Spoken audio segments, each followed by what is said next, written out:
2 ಪೂರ್ವಕಾಲ ವೃತ್ತಾಂತ 20ನೇ ಅಧ್ಯಾಯದಲ್ಲಿ 1ನೇ ವಚನವನ್ನ ನಾವು ಓದೋಣ. ಜಾಗೃತಿಯಾಗಿ ನನ್ನ ಜೊತೆಯಲ್ಲಿ ಎಚ್ಚರವಾಗಿರಿ. ಇದಾದ ಮೇಲೆ ಮೋವಾಬ್ಯರು ಅಮ್ಮೋನಿಯರು ಮೆಗ್ಯೋನ್ಯರಲ್ಲಿ ಕೆಲವರು ಯೆಹೋಶುವನಿಗೆ ವಿರೋಧವಾಗಿ ಯುದ್ಧಕ್ಕೆ ಬಂದರು. ಹಲ್ಲೆಲೂಯ. ಇಲ್ಲಿ ನಾವು ನೋಡುವಾಗ 3 ಜನಾಂಗ, ಮೋವಾಬ್ಯರು ಒಂದು ಗುಂಪು, ಪ್ರಿಯರೇ, ಯುದ್ಧದ ಗುಂಪು. ಅಮ್ಮೋನಿಯರು ಅನ್ನತಕ್ಕಂಥ ಒಂದು ಶತ್ರುಗಳ ಗುಂಪು. ಇಲ್ಲಿ ವಾಕ್ಯ ಹೇಳ್ತದೆ ಮೆಗ್ಯೋನ್ಯರು ಅನ್ನತಕ್ಕಂಥ ಒಂದು ಗುಂಪು. ಈ 3 ಯುದ್ಧದ ಗುಂಪುಗಳು ಯೆಹೋಷಾಫಾಟನಿಗೆ ಒಂದೇ ಸಾರಿ ಯುದ್ಧಕ್ಕೆ ಬಂದಿದ್ದಾರೆ. ಹಲ್ಲೆಲೂಯ. ಕೆಲವು ಸಾರಿ ನಮ್ಮ ಮನೆಗಳಲ್ಲಿ ಹೇಳ್ತೇವೆ, ಒಂದು ಕಷ್ಟ ಆದ್ರೆ ತಾಳ್ಕೊಳ್ಬಹುದ್ರಿ. ಒಂದು ಕಡೆ ಹೆಂಡತಿದ ಕಷ್ಟ, ಒಂದು ಕಡೆ ಮಕ್ಕಳದ ಕಷ್ಟ, ಒಂದು ಕಡೆ ಸಂಬಂಧಿಕರ ಕಷ್ಟ, ಯಾರ್ದಂತ ತಾಳ್ಬೇಕು? ಈ ಕಷ್ಟಗಳನ್ನ ಸಹಿಸ್ಕೊಳ್ಲಿಕ್ಕೆ ಆಗಲ್ಲ. ಒಂದು ಸಂಘ ಆದ್ರೆ ಕಟ್ಬೋದ್ರಿ, ಶುಕ್ರವಾರ ಬೆಳಿಗ್ಗೆ ಕಟ್ಬೇಕು, ಮಧ್ಯಾಹ್ನ ಕಟ್ಬೇಕು, ಸಂಜೆಗೆ ತಿಂಗಳದು ಕೂಡ ಕಟ್ಬೇಕು, ಹೆಂಗೆ ಆಗ್ತದ? ಹಲ್ಲೆಲೂಯ. ಒಬ್ಬ ವ್ಯಕ್ತಿಗೆ ಒಂದೇ ಸಮಯದಲ್ಲಿ 3 ಸಮಸ್ಯೆ ಬಂದ್ರೆ ಸ್ವಲ್ಪ ಕ್ರಿಟಿಕಲ್ ಆಗ್ತದ ಪರಿಸ್ಥಿತಿ, ಅಲ್ಲ, ಹಿಂಸೆ ಆಗ್ತದ. ಹೇಗಪ್ಪ ಇದನ್ನ ನಿಭಾಯಿಸೋದು, ನಾವು ಹೇಗೆ ಇದರಿಂದ ಹೊರಗೆ ಬರೋದು ಅನ್ನೋ ಹಾಗೆ ಭಯ ಆಗ್ತದ. ಹಲ್ಲೆಲೂಯ. ಗಟ್ಟಿಯಾಗಿ ಹಲ್ಲೆಲೂಯ. ಯೆಹೋಷಾಫಾಟನಿಗೆ 3 ಗುಂಪು ಯುದ್ಧಕ್ಕೆ ಬರ್ತಾ ಇದೆ. ಯೆಹೋಷಾಫಾಟನು ಏನ್ ಮಾಡಬಹುದು? ಒಂದು ಗುಂಪಾದ್ರೆ ಯುದ್ಧ ಮಾಡಿ ಜಯಿಸಬಹುದಾಗಿತ್ತು. 3 ಗುಂಪು ಕೂಡ ಒಟ್ಟಾಗಿ ಬಂದಿರುವಾಗ ನನ್ನ ಹಾಗೆ ನಿಮ್ಮ ಹಾಗೆ ಕೂಡ ಆತನಿಗೂ ಭಯ ಉಂಟಾಯಿತು. ಹಲ್ಲೆಲೂಯ. ಹೇಳ್ರಿ, ಏನು ಉಂಟಾಯ್ತು? ಓದೋಣ, ಮುಂದೆ ಓದ್ರಿ ಸ್ವಲ್ಪ. ದೂತರು ಬಂದು ಯೆಹೋಷಾಫಾಟನಿಗೆ, ಮಹಾಸಮೂಹವು ನಿನಗೆ ವಿರೋಧವಾಗಿ ಲವಣ ಸಮುದ್ರದ ಆಚೆಯಲ್ಲಿರುವ ಆರಾಮ್ ಪ್ರಾಂತದ ಕಡೆಯಿಂದ ಬಂದು ಈಗ ಎಂಗೆಂದು ಎನಿಸಿಕೊಳ್ಳುವ ಹಚಚೋನ್ ತಾಮಾರಿನಲ್ಲಿರುತ್ತಾರೆ ಎಂದು ತಿಳಿಸಿದಾಗ, ನೋಡ್ರಿ, ಅವ್ರು ಯುದ್ಧಕ್ಕೆ ಬಂದಾರ ನಿನ್ನನ್ನ ಹಾಳು ಮಾಡ್ಲಿಕ್ಕೆ, ನಿನ್ನ ಜೊತೆ ಯುದ್ಧ ಮಾಡಿ ಸೋಲಿಸ್ಲಿಕ್ಕೆ. ಈ 3 ಗುಂಪು ಬಂದಾವೆ. ಅವ್ರು ಎಲ್ಲಿದ್ದಾರೆ ನಿನ್ಗೆ ವಂಚು ಮಾಡಿ ಎಲ್ಲ ಡೀಟೇಲ್ಸ್ ಬರ್ತಾ ಇದೆ. ನಿನಗೆ ಬಂದರೆ ಸಂಘದವ್ರು ಬಂದಾರ ನೋಡಿ, ಆಯ್ತು, HDFC ಬಂತು, ಮತ್ತೊಂದು ಬಂತು, ನಮ್ಮ ರಜನಿನಾವ್ ಭಾವಚೇತನ ಬಂತು. ಹಲ್ಲೆಲೂಯ. ಈಗ ಒಂದು ಯಾವ್ದು ಬೇರೆ ಇದೆ, ಅದು ಬಂತು. ಹಲ್ಲೆಲೂಯ. 3 ಸಂಘದವ್ರು ಅಲ್ಲಿ ಬಂದು ಕುಂತಾರ, ಇಲ್ಲಿ ಬಂದು ಕುಂತಾರ ಅಂದ್ರೆ ಏನಾಗ್ತದ? ಡೋರ್ ಹಾಕಿ ಒಳಗೆ ಕೂಡ ಇರಕ್ಕಾಗಲ್ಲ, ಮನೆ ಡೋರ್ ಹಾಕಿ ಎಲ್ಲಾದ್ರೂ ಹೋಗ್ಬೇಕಾಗ್ತದೆ. ಹಲ್ಲೆಲೂಯ. ಸಮಸ್ಯೆಗಳು ಬಂದಿರುವ ಸ್ಥಳವನ್ನ ಯೆಹೋಷಾಫಾಟನಿಗೆ ತಿಳಿಸ್ತಾ ಇದ್ದಾರೆ. ಅವರೆಲ್ಲ ಬಂದು ಎಲ್ಲಿದ್ದಾರೆ, ಯುದ್ಧ ಮಾಡಕ್ಕೆ ಎಲ್ಲಿ ಕಾಯ್ಕೊಂಡಿದ್ದಾರೆ ಅಂತ ಹೇಳಿದಾಗ ಯೆಹೋಷಾಫಾಟನು ಏನ್ ಮಾಡಿದ್ನು? ಇದು ಜಾಗೃತಿ ಆಗಿರ್ಬೇಕು. ಓದ್ರಿ. ತಿಳಿಸಿದಾಗ ಯೆಹೋಷಾಫಾಟನು ಎದರಿ ಹೇಳ್ರಿ, ಏನ್ ಮಾಡಿದ್ನು? ಹೆದರಿ. ಹೇಳ್ರಿ, ಗಟ್ಟಿಯಾಗಿ ಹೇಳ್ರಿ. ಹೆದರಿ, ಭಯಪಟ್ಟು, ಅಂಜಿಕೆ ಉಳ್ಳು ಅಲ್ಲ, ಅಂಜು ಬಿಟ್ಟನು, ಬಹಳ ಭಯಪಟ್ಟೆ ಹಂಗೆ ಕೂತ್ಕೊಂಡಿಲ್ಲ. ಹಲ್ಲೆಲೂಯ. ಏನು ಮತ್ತೊಂದ್ಸರಿ, ಭಯಪಟ್ಟನು, ಎದರಿದನು, ಅಂಜಿದನು. ಸಮಸ್ಯೆ ದೊಡ್ಡದಾಗಿರೋದ್ರಿಂದ ಅಂಜನ. ಈಗ ಬಹಳ ಅಂಜು ಬರ್ತೀಯಪ್ಪ, ಚಿಂತೆ ಮಾಡಬೇಡ, ನಾನು ಒಂದ್ ಸಮಯದಲ್ಲಿ ಬಹಳ ಅಂಜ್ತಾ ಇದ್ದೆ, 6 ಗಂಟೆ ಆದ್ರೆ ಹೊರಗೆ ಹೋಗಲ್ಲ, ಅದು ಒಂದ್ ತರದ ಅಂಜಿಕೆ. ಇಲ್ಲಿ ಕೂಡ ಐತನು, ಭಯಪಟ್ಟನು. ಭಯ ಬಂದಾಗ ನಾವ್ ಏನ್ ಮಾಡ್ಬೇಕು? ನಮ್ಮ ಜೀವಿತಗಳಲ್ಲಾಗಲಿ, ಸಭೆಯಲ್ಲಾಗಲಿ, ಕುಟುಂಬದಲ್ಲಾಗಲಿ, ಹಣಕಾಸಿನ ಪರಿಸ್ಥಿತಿ ಆಗಲಿ, ನಾವು ಅಡೆತಡೆಗಳಾದಾಗ, ಸಮಸ್ಯೆ ಬಂದಾಗ ಹೃದಯದಲ್ಲಿ ಒಂದು ಭಯ ಪ್ರಾರಂಭವಾಗ್ತದೆ, ಅಂಜಿಕೆ ಪ್ರಾರಂಭವಾಗ್ತದೆ. ನಮ್ಗೆ ಹೃದಯದಲ್ಲಿ ಒಂದು ಡರ್, ಹಿಂದಿಯಲ್ಲಿ ಹೇಳಿದ್ರೆ ನಮ್ಗೆ ಭಯ ಪ್ರಾರಂಭವಾದಾಗ ಏನ್ ಮಾಡ್ಬೇಕು? ಆ ಭಯದಲ್ಲಿ ಮುಚ್ಚಿಟ್ಕೊಳ್ಬೇಕಾ? ಹಲ್ಲೆಲೂಯ. ಅಥವಾ ಭಯ ಆಗ್ತಾ ಇದೆ ಅಂತ ಮತ್ತೊಬ್ಬರಿಗೆ ಹೇಳಿದ್ರೆ ನಮ್ಮ ಸಮಸ್ಯೆ ಬಗೆಹರಿತದ? ಇಲ್ಲ. ಹಾಗಾದ್ರೆ ಯೆಹೋಷಾಫಾಟನು ಏನ್ ಮಾಡಿದ್ನು? ಓದ್ರಿ. ಯೆಹೋಷಾಫಾಟನು ಎದರಿ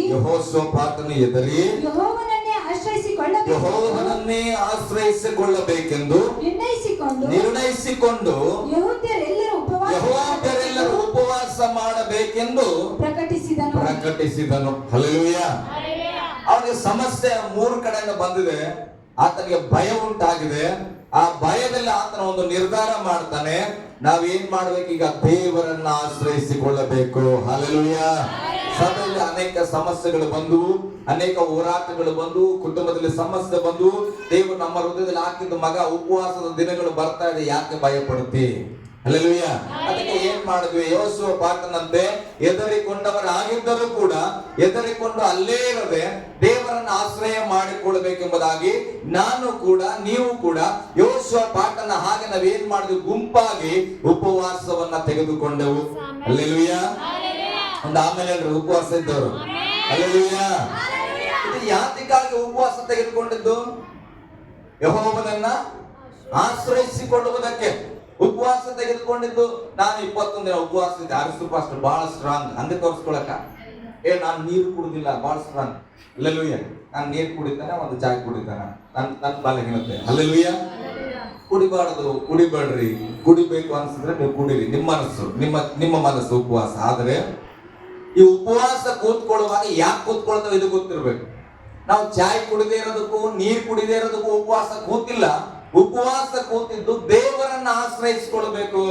ನಾನು ಭಯದಲ್ಲಿದ್ದೇನೆ, ಸಮಸ್ಯೆಯಲ್ಲಿದ್ದೇನೆ, ರೋಗದಲ್ಲಿದ್ದೇನೆ, ಈಗ ಆ ಸಮಸ್ಯೆಗೆ ದೇವರ ಆಶ್ರಯ ನನಗೆ ಬೇಕಂತ ಉಪವಾಸ ಮಾಡ್ತೇವೆ. ಹಲ್ಲೆಲೂಯ. ಅಂತದೇ ಉಪವಾಸ ಮಾಡಿದ್ರೆ ಆಮೇಲೆ ಹೇಳ್ರಿ. ಓಕೆ, ಮುಂದೆ ಹೋದ್ ಮಗ. ಆಗ ಯೆಹೂದ್ಯರು ಯೆಹೋವನ ಸಹಾಯವನ್ನು ಕೇಳಿಕೊಳ್ಳುವುದಕ್ಕಾಗಿ, ನೋಡ್ರಿ, ಪಾಯಿಂಟ್ ನೀವು ಅರ್ಥ ಮಾಡ್ಕೊಂಡ್ಬಿಡ್ರಿ. ಮೊದಲು ಎದರಿದನು, ಎಲ್ಲರೂ ಎದುರ್ತೇವೆ, ಅದು ಬೇಡ, ನಮ್ಮ ಕಾರ್ಯ ಅದು. ಆದ್ರೆ ಯೆಹೋಶುವ ಪಾಠವನ್ನು ಮಾಡಿದ್ದು ಯೆಹೋವನನ್ನ ಆಶ್ರಯಿಸಿಕೊಳ್ಳಬೇಕು. ಮೊದಲನೇನು, ಯೆಹೋವನನ್ನ ಆಶ್ರಯಿಸಿಕೊಳ್ಳಬೇಕು.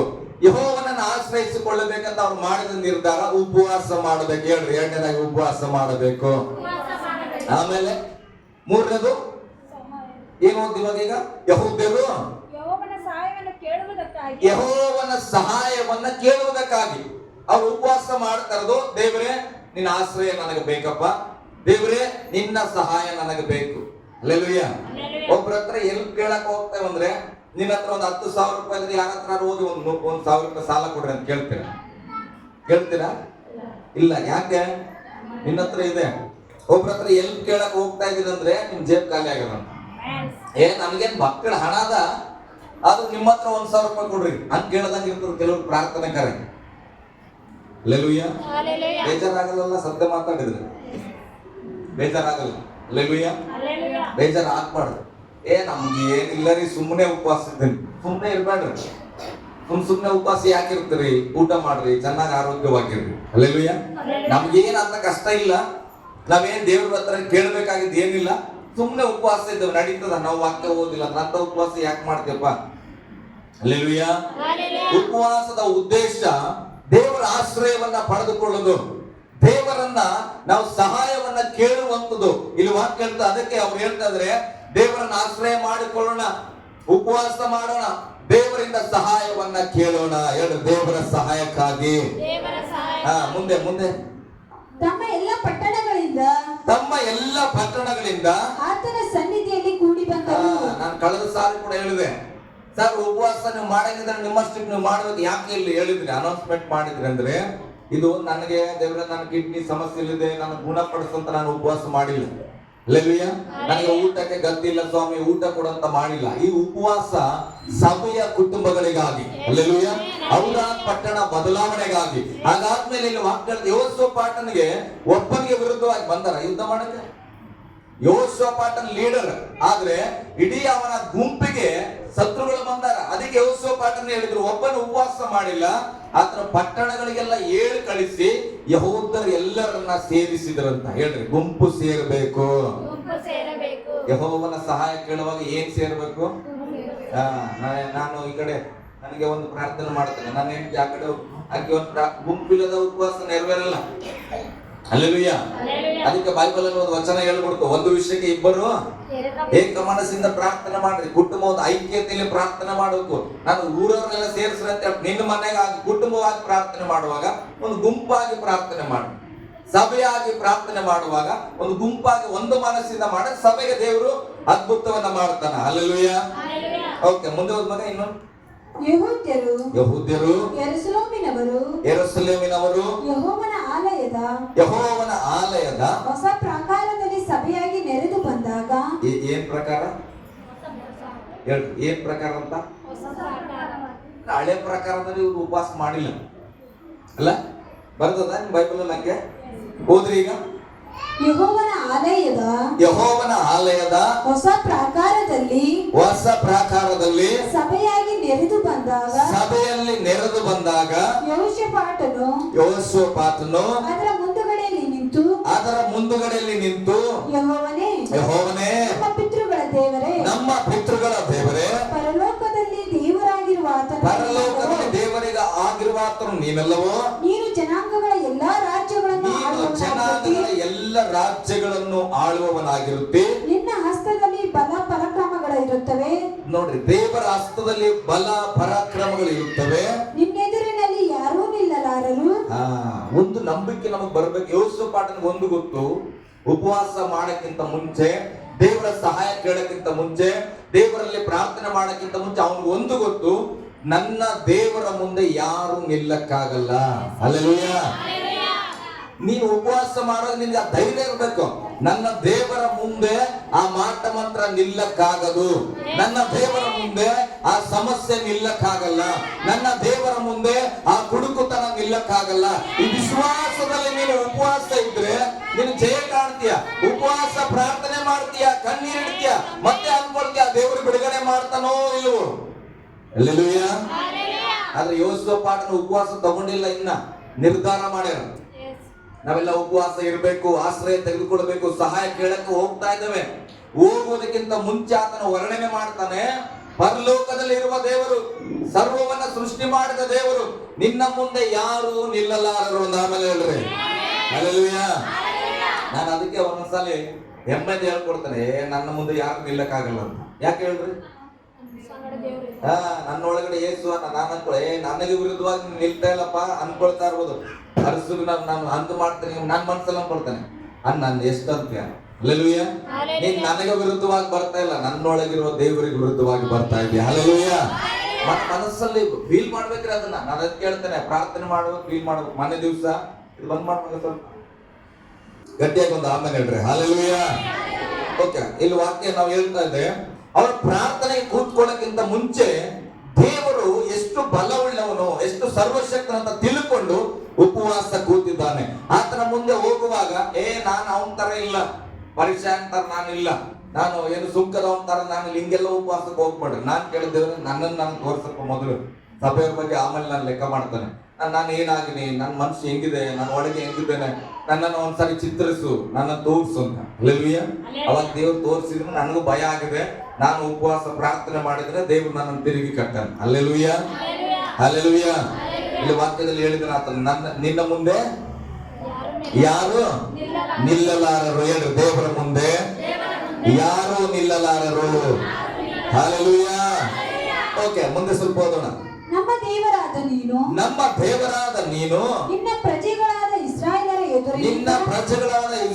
ಎದುರಿನಿಂದ ಈ ದೇಶದ ನಿವಾಸಿಗಳನ್ನು ಅಂದ್ರೆ ಈ ಶತ್ರುಗಳನ್ನ ಹೊರಡಿಸಿ ದೇಶವನ್ನು ನಿನ್ನ ಸ್ನೇಹಿತನಾದ ಅಬ್ರಹಾಮನ ಸಂತಾನದವರಿಗೆ ಶಾಶ್ವತ ಸ್ವಾಸ್ಥ್ಯವನ್ನಾಗಿ ಕೊಟ್ಟಿಯಲ್ಲ. ಆಮೇಲೆ ಅವರು ಈ ದೇಶದಲ್ಲಿ ಇಳುಕೊಂಡು ಇದರಲ್ಲಿ ನಿನ್ನ ಹೆಸರಿಗೋಸ್ಕರ ಪವಿತ್ರಾಲಯವನ್ನು ಕಟ್ಟಿ ತಮ್ಮ ಮೇಲೆ ಖಡ್ಗ ವಿಧಿಯುರವಾಗಿ ಕ್ಷಾಮ ಮೊದಲಾದ ಆಪತ್ತುಗಳು ಬರುವಾಗ ತಾವು ನಿನ್ನ ನಾಮ ಮಹತ್ವ ಇರುವ ಈ ಆಲಯದ ಮುಂದೆಯೂ ನಿನ್ನ ಮುಂದೆಯೂ ನಿಂತು ತಮ್ಮ ಇಕ್ಕಟ್ಟಿನಲ್ಲಿ ನಿನಗೆ ಮೊರೆ ಇಡುವುದಾದರೆ ನೀನು ಕೇಳಿ ರಕ್ಷಿಸುವಿ ಎಂದುಕೊಂಡರಷ್ಟೇ. ಅವ್ರು ಒಂದು ಗೊತ್ತು, ಯೆಹೋಷಾಫಾಟನಿಗೆ ದೇವರು ವಾಗ್ದಾನ ಮಾಡಿಕೊಟ್ಟ ಸ್ಥಳ ಇದು. ಇಲ್ಲಿ ಅವರಿಗೆ ವ್ಯಾಧಿ ಬಂದಾಗ ಅಲ್ಲಿ ಬರೆಯಲ್ಪಟ್ಟಿದ್ದ ವಾಕ್ಯ, ಇವರ ಮೇಲೆ ಖಡ್ಗ ವಿಧಿ, ಯುದ್ಧಗಳು, ಘೋರ ವ್ಯಾಧಿ, ಕ್ಷಾಮ ಮೊದಲಾದ ಆಪತ್ತುಗಳು ಬರುವಾಗ ಅವ್ರು ಏನ್ ಮಾಡಿದ್ರಂತ, ಅಬ್ರಹಾಮನ ಸಂತತಿಯವರೆಲ್ಲ ಹಿರಿಯರು ದೇವರ ಬಳಿಯಲ್ಲಿ ಹೋಗಿ ಆಶ್ರಯ ಕೇಳಿದ್ರು, ದೇವರ ಬಳಿಯಲ್ಲಿ ಹೋಗಿ ಪ್ರಾರ್ಥನೆ ಮಾಡಿದ್ರು. ಅದಕ್ಕೆ ಆತನ ಹೇಳ್ತಾನೆ, ನಿನಗೆ ಮೊರೆ ಇಡುವುದಾದರೆ, ಇಕ್ಕಟ್ಟಲ್ಲಿ ನಿನಗೆ ಮೊರೆ ಇಡುವುದಾದರೆ ನೀನು ಕೇಳಿ ರಕ್ಷಿಸುವಿ ಅಂದುಕೊಂಡ್ರಷ್ಟ. ಅವ್ರ ಮನಸ್ಸಲ್ಲಿ ಏನ್ ಅನ್ಕೊಳ್ತಾ ಇದ್ರು, ನನ್ನ ಸಮಸ್ಯೆದಲ್ಲಿ ನಾನು ಹೋಗಿ ದೇವರಲ್ಲಿ ಪ್ರಾರ್ಥನೆ ಮಾಡಿದ್ರೆ ದೇವರು ರಕ್ಷಣೆ ಕೊಡ್ತಾನೆ ಅಂತ ಅವರ ಹೃದಯದಲ್ಲಿ ಅಂದುಕೊಂಡ್ರಂತ. ಹಲ್ಲೆಲೂಯ. ನೀವು ಉಪವಾಸ ಮಾಡಾಗ ಹಿಂಗೆ ನಂಬಿನೆ, ನಾನು ಉಪವಾಸ ಪ್ರಾರ್ಥನೆ ಮಾಡ್ತಾ ಇದ್ರೆ ದೇವರು ನನಗೆ ಈ ವಿಷಯದಲ್ಲಿ ಜಯ ಕೊಡುತ್ತಾನೆ ಅಂದುಕೊಂಡಿದ್ರು ಒಂದು ಆಮೇಲೆ. ಹಲ್ಲೆಲೂಯ. ಓಕೆ, ಮುಂದೆ ಹೋದ್ಮಾಗ ಹಂಗೆ ಈ ಅಮ್ಮೋನಿಯರನ್ನು ಮೊವಾಬರನ್ನು ಈ ಹೆಸರುಗಳು ಬರುವಾಗ ನಿಮ್ ಸಮಸ್ಯೆಗಳು ನಿಮ್ ಕಣ್ಮುಂದೆ ಬರಲಿ. ಈ ಸಾಲವನ್ನು, ಈ ರೋಗವನ್ನು, ಈ ದರಿದ್ರತನವನ್ನು, ಈ ಜಗಳವನ್ನು, ಇದೆಲ್ಲ ನಮಗೆ ಯಾವುದಿದೆ ಶತ್ರುಗಳಾಗಿ ಅದನ್ನ ನಮ್ಮ ಮನಸ್ಸಲ್ಲಿ ನಾವು ತರಬೇಕಿಲ್ಲ. ವಾಕ್ಯ ಈ ಅಮ್ಮೋನಿಯರನ್ನು ಮೊವಾಬರನ್ನು ಸೇಯಿರ್ ಪರ್ವತ ಪ್ರದೇಶದವರನ್ನು ನೋಡು. ಇಸ್ರಾಯೇಲರು ಐಗುಪ್ತ ದೇಶದಿಂದ ಬರುತ್ತಿದ್ದಾಗ ಇವರ ದೇಶದಲ್ಲಿ ನುಗ್ಗಬಾರದೆಂದು, ನೋಡ್ರಿ, ಇವರ ದೇಶದಲ್ಲಿ ನುಗ್ಗಬಾರದೆಂದು ನಿನ್ನಿಂದ ಅಪ್ಪಣೆ ಹೊಂದಿ ಇವರನ್ನು ಸಂಹರಿಸದೆ ವಾರಿಯಾಗಿ ಹೋದರಲ್ಲ. ಓಕೆ, ಸ್ತೋತ್ರ, ಹಲ್ಲೆಲೂಯಾ. ಎಲ್ಲರೂ ಎಚ್ಚರವಾಗಿರ್ರಿ. ನಾನು ಈ ಪಾಯಿಂಟ್ ಹೇಳುವಾಗ ಗಮನಿಸಿ. ಇವ್ರು ಯಾರಂತ ಗೊತ್ತಾಯ್ತಾ? ಇಸ್ರಾಯೇಲರನ್ನ ದೇವರು ಐಗುಪ್ತ ದೇಶದಿಂದ ಕರ್ಕೊಂಡು ಬರ್ತಾ ಇರುವಾಗ ಒಂದೊಂದು ಪಟ್ಟಣಗಳನ್ನ ಜಯಿಸ್ಕೊಳ್ತಾ ಬಂದ್ರು. ಅವಾಗ ದೇವರು ಹೇಳ್ತಾನೆ, ಇವ್ರ ಕಡೆಗೆ ಹೋಗ್ಬೇಡ್ರಿ, ನೀವು ಇವ್ರ ಜೊತೆಗೆ ಹೋಗಿ ಯುದ್ಧ ಮಾಡ್ಬೇಡ್ರಿ, ಇವ್ರ ತೊಂದರೆ ಕೊಡ್ಬೇಡ್ರಿ ಅಂತ ದೇವ್ರು ಹೇಳ್ತಾನೆ. ದೇವರ ಮಾತಿಗೆ ವಿಧಿಯರಾಗಿ ಇವರು ಈ ಪಟ್ಟಣಗಳನ್ನ ಉಳಿಸಿ ಬಂದಾರ. ಇವ್ರು ಯಾರನ್ನ ಉಳಿಯಲಿ ಅಂತ ಉಳಿಸಿ ಬಂದಾರೋ ಅವರೇ ಈಗ ಇವ್ರಿಗೆ ಯುದ್ಧಕ್ಕೆ ಬಂದಾರ. ನಿಮ್ಗೆ ಅರ್ಥ ಆಗ್ಬಿಡ್ಬೇಕು. ನಿಮ್ ಜೀವನ ಸಮಸ್ಯೆ ಶತ್ರುಗಳ ತರಲ್ಲ. ಇವ್ರು ಚೆನ್ನಾಗಿರ್ಲಪ್ಪ ಅಂತ ಒಂದಿನ ನೀವು ಸಹಾಯ ಮಾಡಿರ್ರಿ. ಇವ್ರು ಒಂದು 10 ದಿನ ಕಷ್ಟದಾಗ ಅಂತೇಳಿ ನೀವು ಊಟ ಕೊಟ್ಟಿರಿ, ನೀವು ಬಟ್ಟೆ ಕೊಟ್ಟಿರಿ, ನೀವು ಅವರ ಸಮಸ್ಯೆಯಲ್ಲಿ ಪಾಲ್ಗಾರನಾಗಿ ನಿಂತಿರಿ. ಇವತ್ತು ನಿನಗೆ ಸಮಸ್ಯೆ ಯಾರಾಗ್ಯಾರ ಅಂದ್ರೆ ಅವರೇ. ಹಲ್ಲೆಲೂಯಾ, ಗಟ್ಟಿಯಾಗಿ ಹಲ್ಲೆಲೂಯಾ. ಮನಸ್ಸು ಸತಿ ಹೇಳ್ತಾರೆ, ದೇವ್ರೇ ಅವತ್ತು ಇವ್ರಿಗೆ ಸಹಾಯ ಮಾಡೇ ಮಾಡಬೇಕು. ಇವು ಹಿಂಗೆ ನಮಗೆ ತಿರುಗಿ ನಿಂದಿರ್ತಾವ ಅಂತ ಗೊತ್ತಿಲ್ಲ. ತಂದೆ ತಾಯಿಗಳಿಗೆ ಚೆನ್ನಾಗಿ ಅನುಭವ ಇರ್ತದೆ. ನಾನು ಹುಟ್ಟಿಸಿ, ನಾನು ಬೆಳೆಸಿ, ನಾನು ಸಾಕಿ, ನಾನು ಓದಿಸಿ, ಇದಿಷ್ಟು ನಾನು ತಿರುಗಿ ನಿಲ್ತದಂದಿರೆ ಇದೆಲ್ಲ ಮಾಡಬಾರ್ದಾಗಿದೆ. ಹಲ್ಲೆಲೂಯಾ. ಎಷ್ಟೋ ಕುಟುಂಬಗಳಲ್ಲಿ ಹಿಂಗಿದೆ. ನಾವು ಊಟ ಹಾಕಿ, ನಾವು ಬಟ್ಟೆ ಕೊಟ್ಟು, ನಾವು ಓದಿಸಿ, ನಾವು ಬೆಳೆಸಿದ ಮಕ್ಕಳು ನಮ್ಗೆ ವಿರುದ್ಧವಾಗಿ ನಿಲ್ತಾರ. ಹಾಗೆ ಅಮ್ಮೋನಿಯರು ಯಾರು? ಇವರು ಉಳಿಸಿ ಬಂದ ಪಟ್ಟಣದವರು ಇವರಿಗೆ ಶತ್ರುಗಳಾಗಿ ಬಂದಾರ. ಹಲ್ಲೆಲೂಯಾ, ಗಟ್ಟಿಯಾಗಿ ಹಲ್ಲೆಲೂಯಾ. ಇಂಥ ಸಂದರ್ಭದಲ್ಲಿ ಅಯ್ಯೋ ನಾನು ಊಟ ಕೊಟ್ಟೆ, ಬಟ್ಟೆ ಕೊಟ್ಟೆ ಅಂತ ಗೋಳಾಡಿದ್ರೆ ನಿನ್ ಜೀವಿತ ಬದಲಾಗಲ್ಲ. ಹಲ್ಲೆಲೂಯಾ. ಯೆಹೋಷಾಫಾಟನು ಏನ್ ಮಾಡಿದ್ರೆ ಅದನ್ನ ಮಾಡ್ಬೇಕು. ಯೆಹೋಷಾಫಾಟನು ಏನ್ ಮಾಡಿದನೋ ಅದನ್ನ ನಾನು ಮಾಡ್ತೇನೆ. ಹಲ್ಲೆಲೂಯಾ. ಓಕೆ, ಮುಂದೆ ಹೋದ್ರಿ. ಇವ್ರು ಯಾರಂತ ಗೊತ್ತಾಯ್ತು. ಈಗ ಇವರು ಉಪಕಾರಕ್ಕೆ ಅಪಕಾರ ಮಾಡಿ ಏನ್ ಮಾಡಿ? ನೋಡ್ರಿ, ಇವಾಗ ಚೆನ್ನಾಗಿ ಅರ್ಥ ಆಯ್ತು. ಈ ಪದ ಎಲ್ಲರಿಗೂ ಪರಿಚಯ. ಉಪಕಾರಕ್ಕೆ ಅಪಕಾರ ಮಾಡಬಾರ್ದ್ರಿ ಅಂತಾರ, ಅದನ್ನ ಮಾಡದೇ. ಅದು ಉಪಕಾರವನ್ನ ನೆನೆಸದ ಜನರು, ಉಪಕಾರಕ್ಕೆ ಅಪಕಾರವನ್ನೇ ಮಾಡುವ ಜನರು. ಹಲ್ಲೆಲೂಯಾ. ಯಾವಾಗಲೂ ಕೂಡ ಕಷ್ಟ ಇದ್ದಾಗ ಒಂದು ಉಪಕಾರ ಕೇಳ್ತಾರ. ಅದೇ ನಿನ್ನ ಕಷ್ಟ ಅವ್ರಿಗೆ ಅರ್ಥನೇ ಆಗಲ್ಲ. ಎಲ್ಲರಿಗೂ ಇರ್ತದ ಬಿಡ್ರಿ ಅಂದ್ಬಿಡ್ತಾರೆ. ಹಲ್ಲೆಲೂಯಾ. ಅವ್ರಿಗೆ ಕಷ್ಟ ಬಂದಾಗ ದೊಡ್ಡದದು, ನಿನಗೆ ಕಷ್ಟ ಬಂದಾಗ ಯಾರಿಗಿಲ್ಲರಿ ಕಷ್ಟ. ನಿನ್ನ ಮನೇಲಿ ಕುಡುಕ್ತಾನೆ ಇದ್ದಾಗ ಅಯ್ಯೋ ಅಂತ ಅಳ್ತೀಯ, ಅವ್ರ ಮನೇಲಿ ಕುಡುಕ್ತಾನೆ ಇದ್ದಾಗ ಎಲ್ಲರೂ ಕುಡಿತಾರೆ. ಹಂಗೆ ಏನ್ ಮಾಡಕ್ಕಾಗಲ್ರಿ, ಕುಡುಕ್ರೆ ಹಂಗೆ ಇರ್ತಾನ. ಹಲ್ಲೆಲೂಯಾ. ನಿನ್ನ ಕಷ್ಟ ಇದ್ದಾಗ ಹಂಗೆ ಅನಿಸ್ತಾ? ಹಲ್ಲೆಲೂಯಾ. ನಿನ್ ಕಷ್ಟ ಇದ್ದಾಗ ಹಂಗೆ ಅನಿಸ್ತದ? ಇಲ್ಲ, ದೊಡ್ಡದಾಗಿ ಕಾಣಿಸ್ತದ. ಪ್ರಿಯ ದೇವ್ರ ಮಕ್ಕಳ, ನಿನ್ನ ಸಹೋದರರು ಸಭೆಯಲ್ಲಿ ಇರುವವರು ಯಾರೇ ಆಗಿರ್ಲಿ, ಅವರ ಕಷ್ಟ ಹೇಳುವಾಗ ನೀನ್ ಹೆಂಗೆ ನಿನ್ ಕಷ್ಟನ ದೊಡ್ಡದಾಗಿ ನೋಡಿ ಜಪ ಮಾಡಿಯೋ ಅದೇ ರೀತಿಯಾಗಿ ಅವರಿಗಾಗಿ ಪ್ರಾರ್ಥಿಸ್ಬೇಕು. ಹಲ್ಲೆಲೂಯಾ. ಒಂದ್ ಗಂಟೆಗೆ ಹೇಳ್ರಿ ಆಮೇಲೆ ಹೇಳ್ರಿ. ಪ್ರಾರ್ಥಿಸ್ತೇವೆ ಆಮೇಲೆ ಹೇಳ್ರಿ. ಓಕೆ, ಓದ್ಬೋದು ಮುಂದೆ. ನೀನು ನಮಗೆ ಅನುಗ್ರಹಿಸಿದ ಸ್ವಾಸ್ಥ್ಯದೊಳಗಿಂದ ನಮ್ಮನ್ನು ಹೊರಪಡಿಸುವುದಕ್ಕೋಸ್ಕರ ನಮ್ಮ ಮೇಲೆ ಯುದ್ಧಕ್ಕೆ ಬಂದಿರುತ್ತಾರೆ. ನಾವು ಇವರನ್ನ ಸಾಯಿಸಬಾರ್ದು ಅಂತೇಳಿ ಬಿಟ್ಟು ಬಂದ್ರೆ ನಿನ್ನ ಮಾತು ಕೇಳಿಬಿಟ್ಟು, ದೇವ್ರ ಮಾತು ಕೇಳಿ ಬಿಟ್ಟಾರೆ ಇವ್ರವ್ರನ್ನ. ಅವ್ರ ತಂಡಕ್ಕೆ ಹೋಗ್ಬಿಡಂತ ಬಿಟ್ಟು ಬಂದಾರ. ಈಗ ಅವರು ದೇವರು ನಮಗೆ ಸ್ವಾಸ್ಥ್ಯವಾಗಿ ಕೊಟ್ಟಿರುವುದನ್ನ ಕಸಿದುಕೊಳ್ಳುವುದಕ್ಕೆ ಬರುತ್ತಾ ಇದ್ದಾರೆ. ಹಲ್ಲೆಲೂಯಾ. ನಾನು ವೈಯಕ್ತಿಕವಾಗಿ ಒಂದು ಮಾತು ಹೇಳ್ತಾನೆ. ದೇವರು ನನಗಾಗಿಟ್ಟ ಸೇವೆಯನ್ನ, ದೇವರು ನನಗಾಗಿಟ್ಟಂತ ಆತ್ಮಗಳನ್ನ, ದೇವರು ನನಗಾಗಿಟ್ಟಂತ ಒಂದು ಕುಟುಂಬವನ್ನ, ದೇವರು ನನಗಾಗಿಟ್ಟ ಸ್ವಾಸ್ಥ್ಯವನ್ನ ಯಾರಾದ್ರೂ ಕಿತ್ಕೊಳ್ಳಕ್ ಬಂದು ನಾನು ಚಿಂತೆ ಮಾಡಲ್ಲ. ಹಲ್ಲೆಲೂಯಾ. ನಾನು ಹಿಂಗೆ ದೇವ್ರಿಗೆ ಹೇಳ್ತೇನೆ, ಬಹಳ ಸಿಂಪಲ್. ಸ್ವಾಮಿ, ನನಗೆ ನೀನು ಕೊಟ್ಟಿದ್ದೀನಿ, ಇದನ್ನ ಕಸ್ಕೊಳಕ್ ಬರ್ತಾ ಇದಾರೆ, ಏನ್ ಮಾಡ್ಬೇಕು? ಹಲ್ಲೆಲೂಯಾ. ಈಗ ಗೊತ್ತಾಗ್ತದ ಮುಂದೆ ಯಾಕೆ ಉಪವಾಸ ಮಾಡಿನಂತ. ಹೋದ್ರಿ. ನಮ್ಮ ದೇವರೇ ಅವರನ್ನು ದಂಡಿಸದೆ ಬಿಡುವಿಯೋ? ಅವರನ್ನ ದಂಡಿಸದೆ ಬಿಡುವೆ. ನೀನು ನಮಗೆ ಕೊಟ್ಟಿರುವ ಸ್ವಾಸ್ಥ್ಯವನ್ನ ನಮ್ಮಿಂದ ಕಿತ್ಕೊಳ್ಬೇಕು, ಹೊರಗಾಕ್ಬೇಕೆಂಬುದಾಗಿ ಅವರು ಬರ್ತಾ ಇದ್ದಾರೆ. ಅವರನ್ನ ನೀನು ದಂಡಿಸದೆ ಬಿಡುವೆಯೋ? ನಮ್ಮ ಮೇಲೆ ಬಂದ ಈ ಮಹಾ ಸಮೂಹದ ಮುಂದೆ ನಿಲ್ಲುವುದಕ್ಕೆ ನಮ್ಮಲ್ಲಿ ಬಲವಿಲ್ಲ.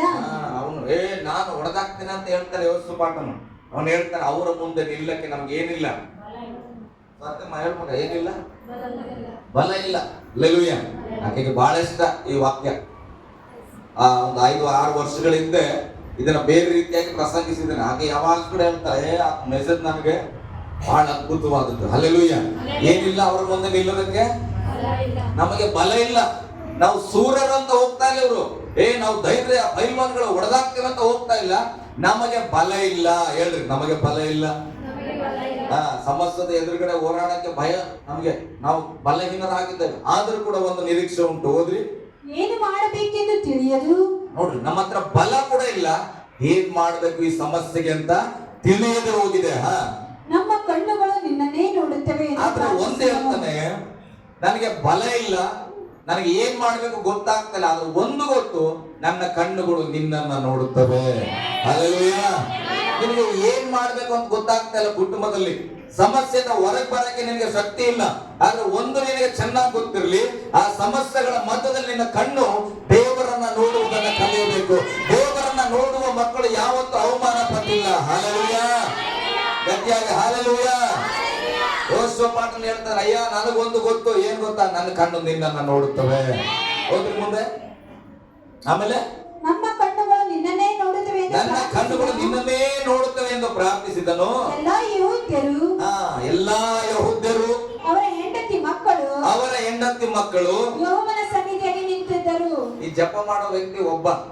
ಯೆಹೋಶುವ ಪಾಠ ಹೇಳ್ತಾನೆ, ಅಯ್ಯ ನಮ್ಮಲ್ಲಿ ಬಲ ಇಲ್ಲ, ನಮ್ಗೆ ಏನ್ ಮಾಡ್ಬೇಕು ಐಡಿಯಾಸ್ ಇಲ್ಲ, ನಮ್ಗೆ ಏನು ದೋಚ್ತಾ ಇಲ್ಲ, ದಿಕ್ಕು ದೋಚ್ತಾ ಇಲ್ಲ. ಆದ್ರೆ ಒಂದು ಗೊತ್ತು, ನಮ್ಮ ಕಣ್ಣು ನಿನ್ನನ್ನ ನೋಡುತ್ತವೆ ಅಂತ ಯೆಹೋಶುವನ ಪಾಠನ ಹೇಳ್ತಾ ಇದ್ರೆ, ಆತನ ಹಿಂದೆ ಯೆಹೂದ್ಯರ ಕುಟುಂಬ, ಹೆಂಡತಿ, ಮಕ್ಕಳು ಎಲ್ಲಾ ನಿಂತಿದ್ರಂತ. ಹಲ್ಲೆಲೂಯ.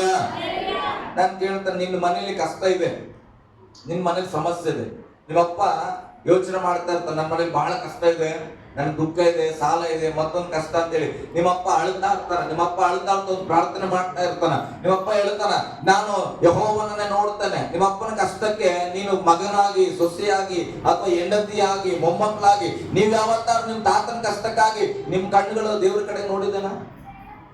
ಹಲ್ಲೆಲೂಯ. ಹಂಗಿಲ್ಲ. ಯೆಹೋಶುವ ಪಾಠ ಒಬ್ಬನೇ ನೋಡ್ಬೇಕು ಅಲ್ಲ, ತಾಯಿ ಒಬ್ಬಳೇ ನೋಡ್ಬೇಕು. ಆದ್ರೆ ಬೈಬಲ್ ಹೇಳ್ತದೆ, ಯೆಹೋಶುವ ಪಾಠದ ಜೊತೆಯಲ್ಲಿ ಹಿಂದೆ ಯಾರು ನಿಂತಿದ್ರಂತ ಓದ್ಬೇಕದನ್ನ. ಎಲ್ಲ ಯೆಹೂದ್ಯರು ಅವರ ಹೆಂಡತಿ ಮಕ್ಕಳು ಯೆಹೋವನ ಸನ್ನಿಧಿಯಲ್ಲಿ ನಿಂತಿದ್ದರು. ಹಲ್ಲೆಲೂಯ. ಉಪವಾಸನ ಯಾಕೆ ನಾವು ಗಟ್ಟಿ ಮನಸ್ಸು ಮಾಡಿ ಎಲ್ಲ ತೆಗೆದುಕೊಳ್ತೇವೆ ಅಂದ್ರೆ, ಒಬ್ಬ ಆ ಕಡೆ ನೋಡ್ತಾ ಇದ್ರೆ ಇನ್ನೊಂದ್ 3 ಜನ ಈ ಕಡೆ ಲೋಕ ನೋಡ್ತಾ ಇದ್ರೆ, ಶಾರುಖ್ ಖಾನ್ ನೋಡ್ತಾ ಇದ್ರೆ ಕಷ್ಟ. ಹಲ್ಲೆಲೂಯ. ನಾನು ಈ ಕಡೆ ರಬ ಅಂದಿ, ಈ ಕಡೆ ಶಾರುಖ್ ಖಾನ್ ನೋಡಿದ್ರೆ ಕಷ್ಟ. ಆ ಕಡೆ ನಮ್ ಶಿವಮ್ಮ ರಬ ಅಂತಂದ್ರೆ ನಾನು ಈ ಕಡೆ ಕತ್ರಿನಾ ಕೈಫ್ ನೋಡಿದ್ರೆ ಕಷ್ಟ ಆಗ್ತದಲ್ಲ. ಹಲ್ಲೆಲೂಯ. ಅದಕ್ಕೆ ಏನ್ ಮಾಡ್ತವೆ, ಯಹೂದ್ಯರ ಹಾಗೆ ಇಡೀ ಕುಟುಂಬ ಆ ಕಡೆಗೆ ನೋಡ್ತವೆ. ಹಲ್ಲೆಲೂಯ. ಎಲ್ಲರ ಕಣ್ಣು ಯೆಹೋವನ ಮೇಲೆ ಇದ್ದಾಗ ಎಲ್ಲರಿಗೆ ಯೆಹೋವನ ಕಾಣಿಸುತ್ತಾನೆ. ಎಲ್ಲರನ್ನು ಕೂಡ ದೇವರು ಬಿಡುಗಡೆ ಮಾಡ್ತಾನೆ. ಎಲ್ಲರ ನಂಬಿಕೆಗೆ ಆಶೀರ್ವಾದ ನಿನ್ನ ಕುಟುಂಬಕ್ಕೆ ಬಂದೇ ಬರ್ತದ. ಹಲ್ಲೆಲೂಯ. ಗಟ್ಟಿಯಾಗಿ ಹಲ್ಲೆಲೂಯ. ಹೇಳ್ರಿ, ಕುಟುಂಬವಾಗಿ ಒಂದು ಸಲ ಉಪವಾಸ ಮಾಡ್ತೇವೆ. ಧೈರ್ಯವಾಗಿ ಹೇಳ್ರಿ, ಕುಟುಂಬವಾಗಿ ಒಂದು ಸಲ ನಮ್ಮ ಮನೆಗಾಗಿ ಉಪವಾಸ ಮಾಡ್ತೇವೆ. ಹಲ್ಲೆಲೂಯ. ಆ ಐಕ್ಯತೆ ಬೆಳೆಸ್ಕೊಡ್ಬೇಕ್ರಿ. ಯಾರೋ ತಾಯಿ ಹೇಳ್ತಾಳ, ನಾನು ಉಪವಾಸ ತೆಗೆದುಕೊಳ್ತೇನೆ. ಯಾಕೆ ತೆಗೆದುಕೊಳ್ತಾ ಇದೆಯಮ್ಮ? ಏನ್ ಕಷ್ಟ, ನಾನು ಇರ್ತೇನೆ ನಿನ್ ಜೊತೆ. ನಮ್ಗೆ ಅದು ಸಾಮಾನ್ಯವಾಗಿ ಅಭ್ಯಾಸ ಆಗ್ತದೆ. ನನ್ನ ಹೆಂಡತಿ ಹೇಳ್ತಾಳ, ಏನಂತ, 40 ದಿನ ನಾನು ಉಪವಾಸ ಮಾಡ್ತೇನೆ. ನಾನು ಹೇಳ್ತೇನೆ, ನಾನು ಮಾಡೋವರೆಗೆ ವೆಯ್ಟ್ ಮಾಡು. ಆಕೆ 3 ವರ್ಷ ಆಯ್ತು, ನಾನು 40 ದಿನ ಉಪವಾಸ ಮಾಡ್ತೇನೆ. 40 ದಿನ ಉಪವಾಸ. ನಾನು ಹೇಳ್ತೇನೆ, ನನಗೆ 40 ದಿನ ಮಾಡ್ಬೇಕು ಅನ್ಸಿಲ್ಲ, ಜರ ವೆಯ್ಟ್ ಮಾಡು, ಇಬ್ಬರು ಜೊತೆಯಾಗಿ ನಾವು ಮಾಡೋಣ. ಹಲ್ಲೆಲೂಯ. ಗಟ್ಟಿಯಾಗಿ ಹಲ್ಲೆಲೂಯ. ಒಂದು ಐಕ್ಯತೆ, ಒಂದು ಮನಸ್ಸಿಂದ ಪ್ರಾರ್ಥನೆ ಮಾಡಿದ್ರೆ ದೇವರಿಂದ ನಮಗೆ ಸದುತ್ತರ ದೊರಕುತ್ತದೆ. ಹಲ್ಲೆಲೂಯ. ಓಕೆ, ಮುಂದೆ ಎಲ್ಲರೂ ನಿಂತಿದ್ದರು. ಆಗ ಆ ಸಮೂಹದ ಒಳಗೆ ಆಸಾಮನ ವಂಶದವನಾದ ಲೇವಿಯನು ಮತ್ತೆನ್ನೆಲ್ಲಿಗೆ ಹುಟ್ಟಿದ ಯೆಗೀಯೇಲನ ಮರಿಮಗನು, ಬೆನಾಯನ ಮೊಮ್ಮಗನು, ಚೆಕ್ಕರನ ಮಗನು ಆದ ಯೆಹೀಯೇಲನ ಮೇಲೆ ಯೆಹೋವನ ಆತ್ಮವು ಬಂದಿತ್ತು. ಹಲ್ಲೆಲೂಯ. ಯಾವಾಗ ಯಹೂದ್ಯರೆಲ್ಲರೂ ಕೂಡಿಕೊಂಡು ಉಪವಾಸದಲ್ಲಿ ದೇವರನ್ನ ನೋಡುತ್ತಾ ನಿಂತಿದ್ರು, ಲೀಡರ್ ಯಾರು ಇಲ್ಲಿ? ಯೆಹೋಶುವ ಪಾಠನು. ದೇವರ ಆತ್ಮ ಯಾರ ಮೇಲೆ ಬಂತು? ಯೆಹೀಯೇಲನ ಮೇಲೆ ಅಂತ. ಪಾಸ್ಟರ್ ಮೇಲೆ ಬರ್ಬೇಕಾಗಿಲ್ಲ. ಅಲ್ಲೆಲೂಯ. ಪಾಸ್ಟರ್ ಬುದ್ಧಿ ಬರ್ಬೇಕು, ಪಾಸ್ಟರ್ ವಾಕ್ಯ ಕೇಳಬೇಕು, ಪಾಸ್ಟರ್ ಜಪ ಮಾಡ್ಬೇಕು. ಯಾಕೆ ನಮ್ಮಲ್ಲಿ ಭಾರ ಆಗ್ತೀರಿ? ಅಲ್ಲೆಲೂಯ. ನಿನ್ನ ಮೇಲೂ ಬರ್ತದ ದೇವರಾತ್ಮ. ಅಲ್ಲೆಲೂಯ. ನಿನ್ನಿಂದಲೂ ಕೂಡ ಅದ್ಭುತ ಆಗ್ತದ. ನಿನ್ನಿಂದಲೇ ಸಭೆ ಕಟ್ಟಬಹುದು, ಯಾರಿಗೆ ಗೊತ್ತು? ಅಲ್ಲೆಲೂಯ. ಇಲ್ಲಿ ಅವರೆಲ್ಲ ಪ್ರಾರ್ಥನೆ ಮಾಡ್ತಾ ಇದ್ರೆ ಇಲ್ಲಿ ಯಾವುದೋ ಮೊಮ್ಮಗನ ಮೇಲೆ ಬರ್ತಾ ಇದೆ. ಅಲ್ಲೆಲೂಯ. ಗಟ್ಟಿಯಾಗಿ ಹಲ್ಲೆಲೂಯ. ಇವತ್ತು ವಾಕ್ಯ ಹೇಳ್ತದೆ, ನಂಬುವವರ ಎಲ್ಲರಲ್ಲಿ ಕೂಡ ದೇವರ ಆತ್ಮ ಇದೆ, ನಿಮ್ಮ ಒಳಗಡೆ ಇದೆ. ಇಲ್ಲಿ ಒಬ್ಬನ ಮೇಲೆ ಬಂದಿತ್ತು, ಯೆಹೂದ್ಯನ ಮೇಲೆ ದೇವರ ಆತ್ಮವು ಬಂದಿತ್ತು.